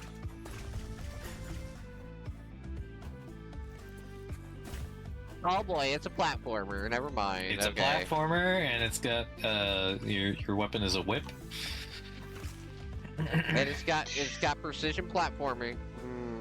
Just a bit, yeah. Fuck it. All right, grumble. I'll wishlist it. Screw it. What the hell is that map? Hold on. Wait. Holy fuck. Yeah, I saw that. Wait, you don't like playing? You don't like playing it for a while? Fuck! What the hell is that map? That would take At least me. there's a map. But Tim, it's a Mushroomvania. Oh my god, that would take me 2 months to try and open up the map. All right, guys. Whoever wants to spend all their ammo to make Tim play this to 100 to completion. Oh my lord. Hell, I think I have enough ammo for that. I could do that. Oh my lord, I don't know. I could. I'm gonna be realistic. I could do it. I could do it. We'll see how it turns out. If it's bad, then I wouldn't make you play it. But we'll keep our eyes on it. I'm not gonna put myself down and say I can't do it. I'm just saying it would be incredibly difficult to do. Okay, this will be my pick of the month because I like Wallworld. It's great, and a sequel sounds fantastic. Yeah, Wallworld is really good. Wallworld and Dome Keeper, 2 of my favorite old simplistic style games.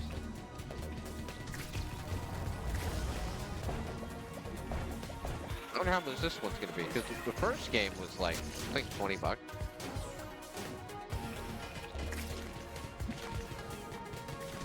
But I'm happy they made a sequel, because the first one was actually really well received as well. First one's currently $7, actually. It's very cheap. Listen, guys, you can torture me all you want. That's what the points are for. I'm not gonna get mad if you do it.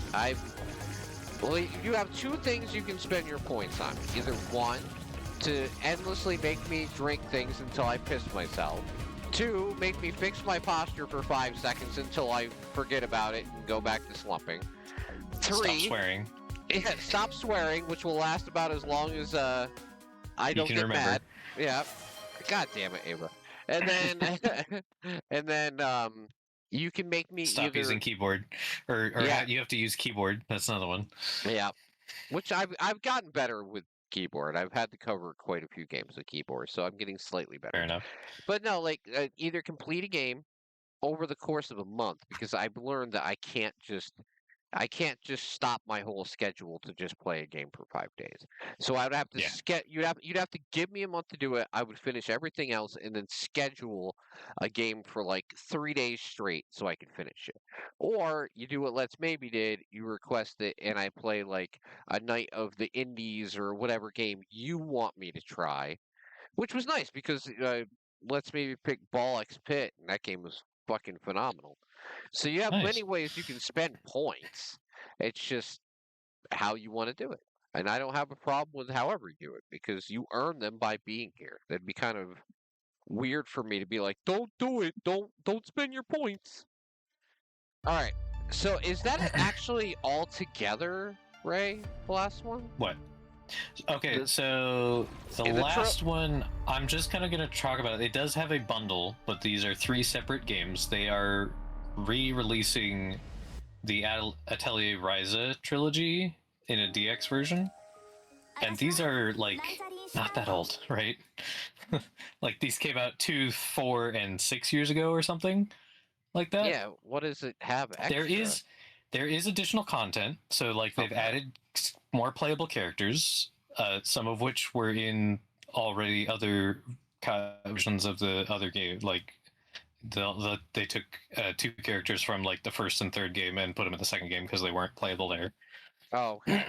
But there is like some new stuff. They have like each game I think has new stories involving the new playable characters, and it does have all of the content, including DLC from the original game. So I do think it's weird that they are making a DX version already of this trilogy, but they are releasing it for cheaper than the actual games are currently available on Steam for.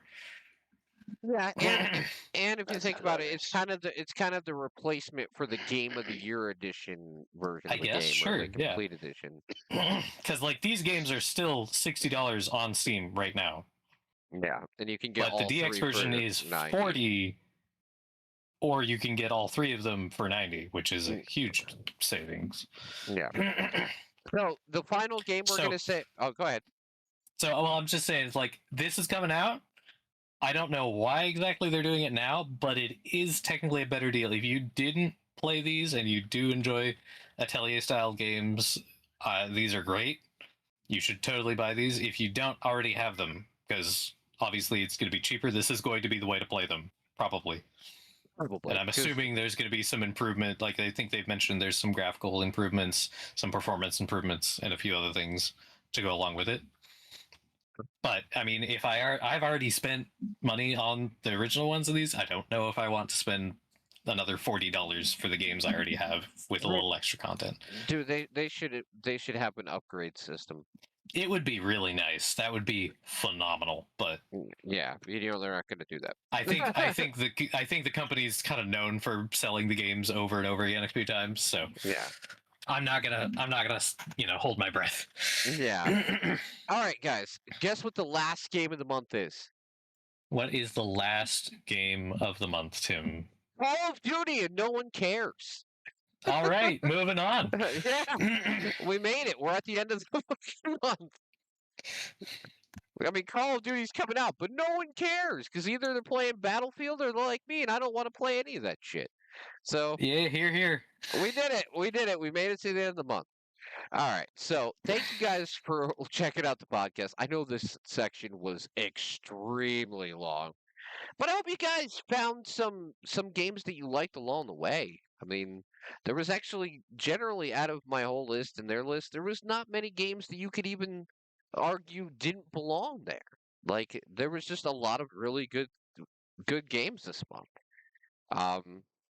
So yeah, I hope you found something, a demo, something you wanted to wish list or something out of all that.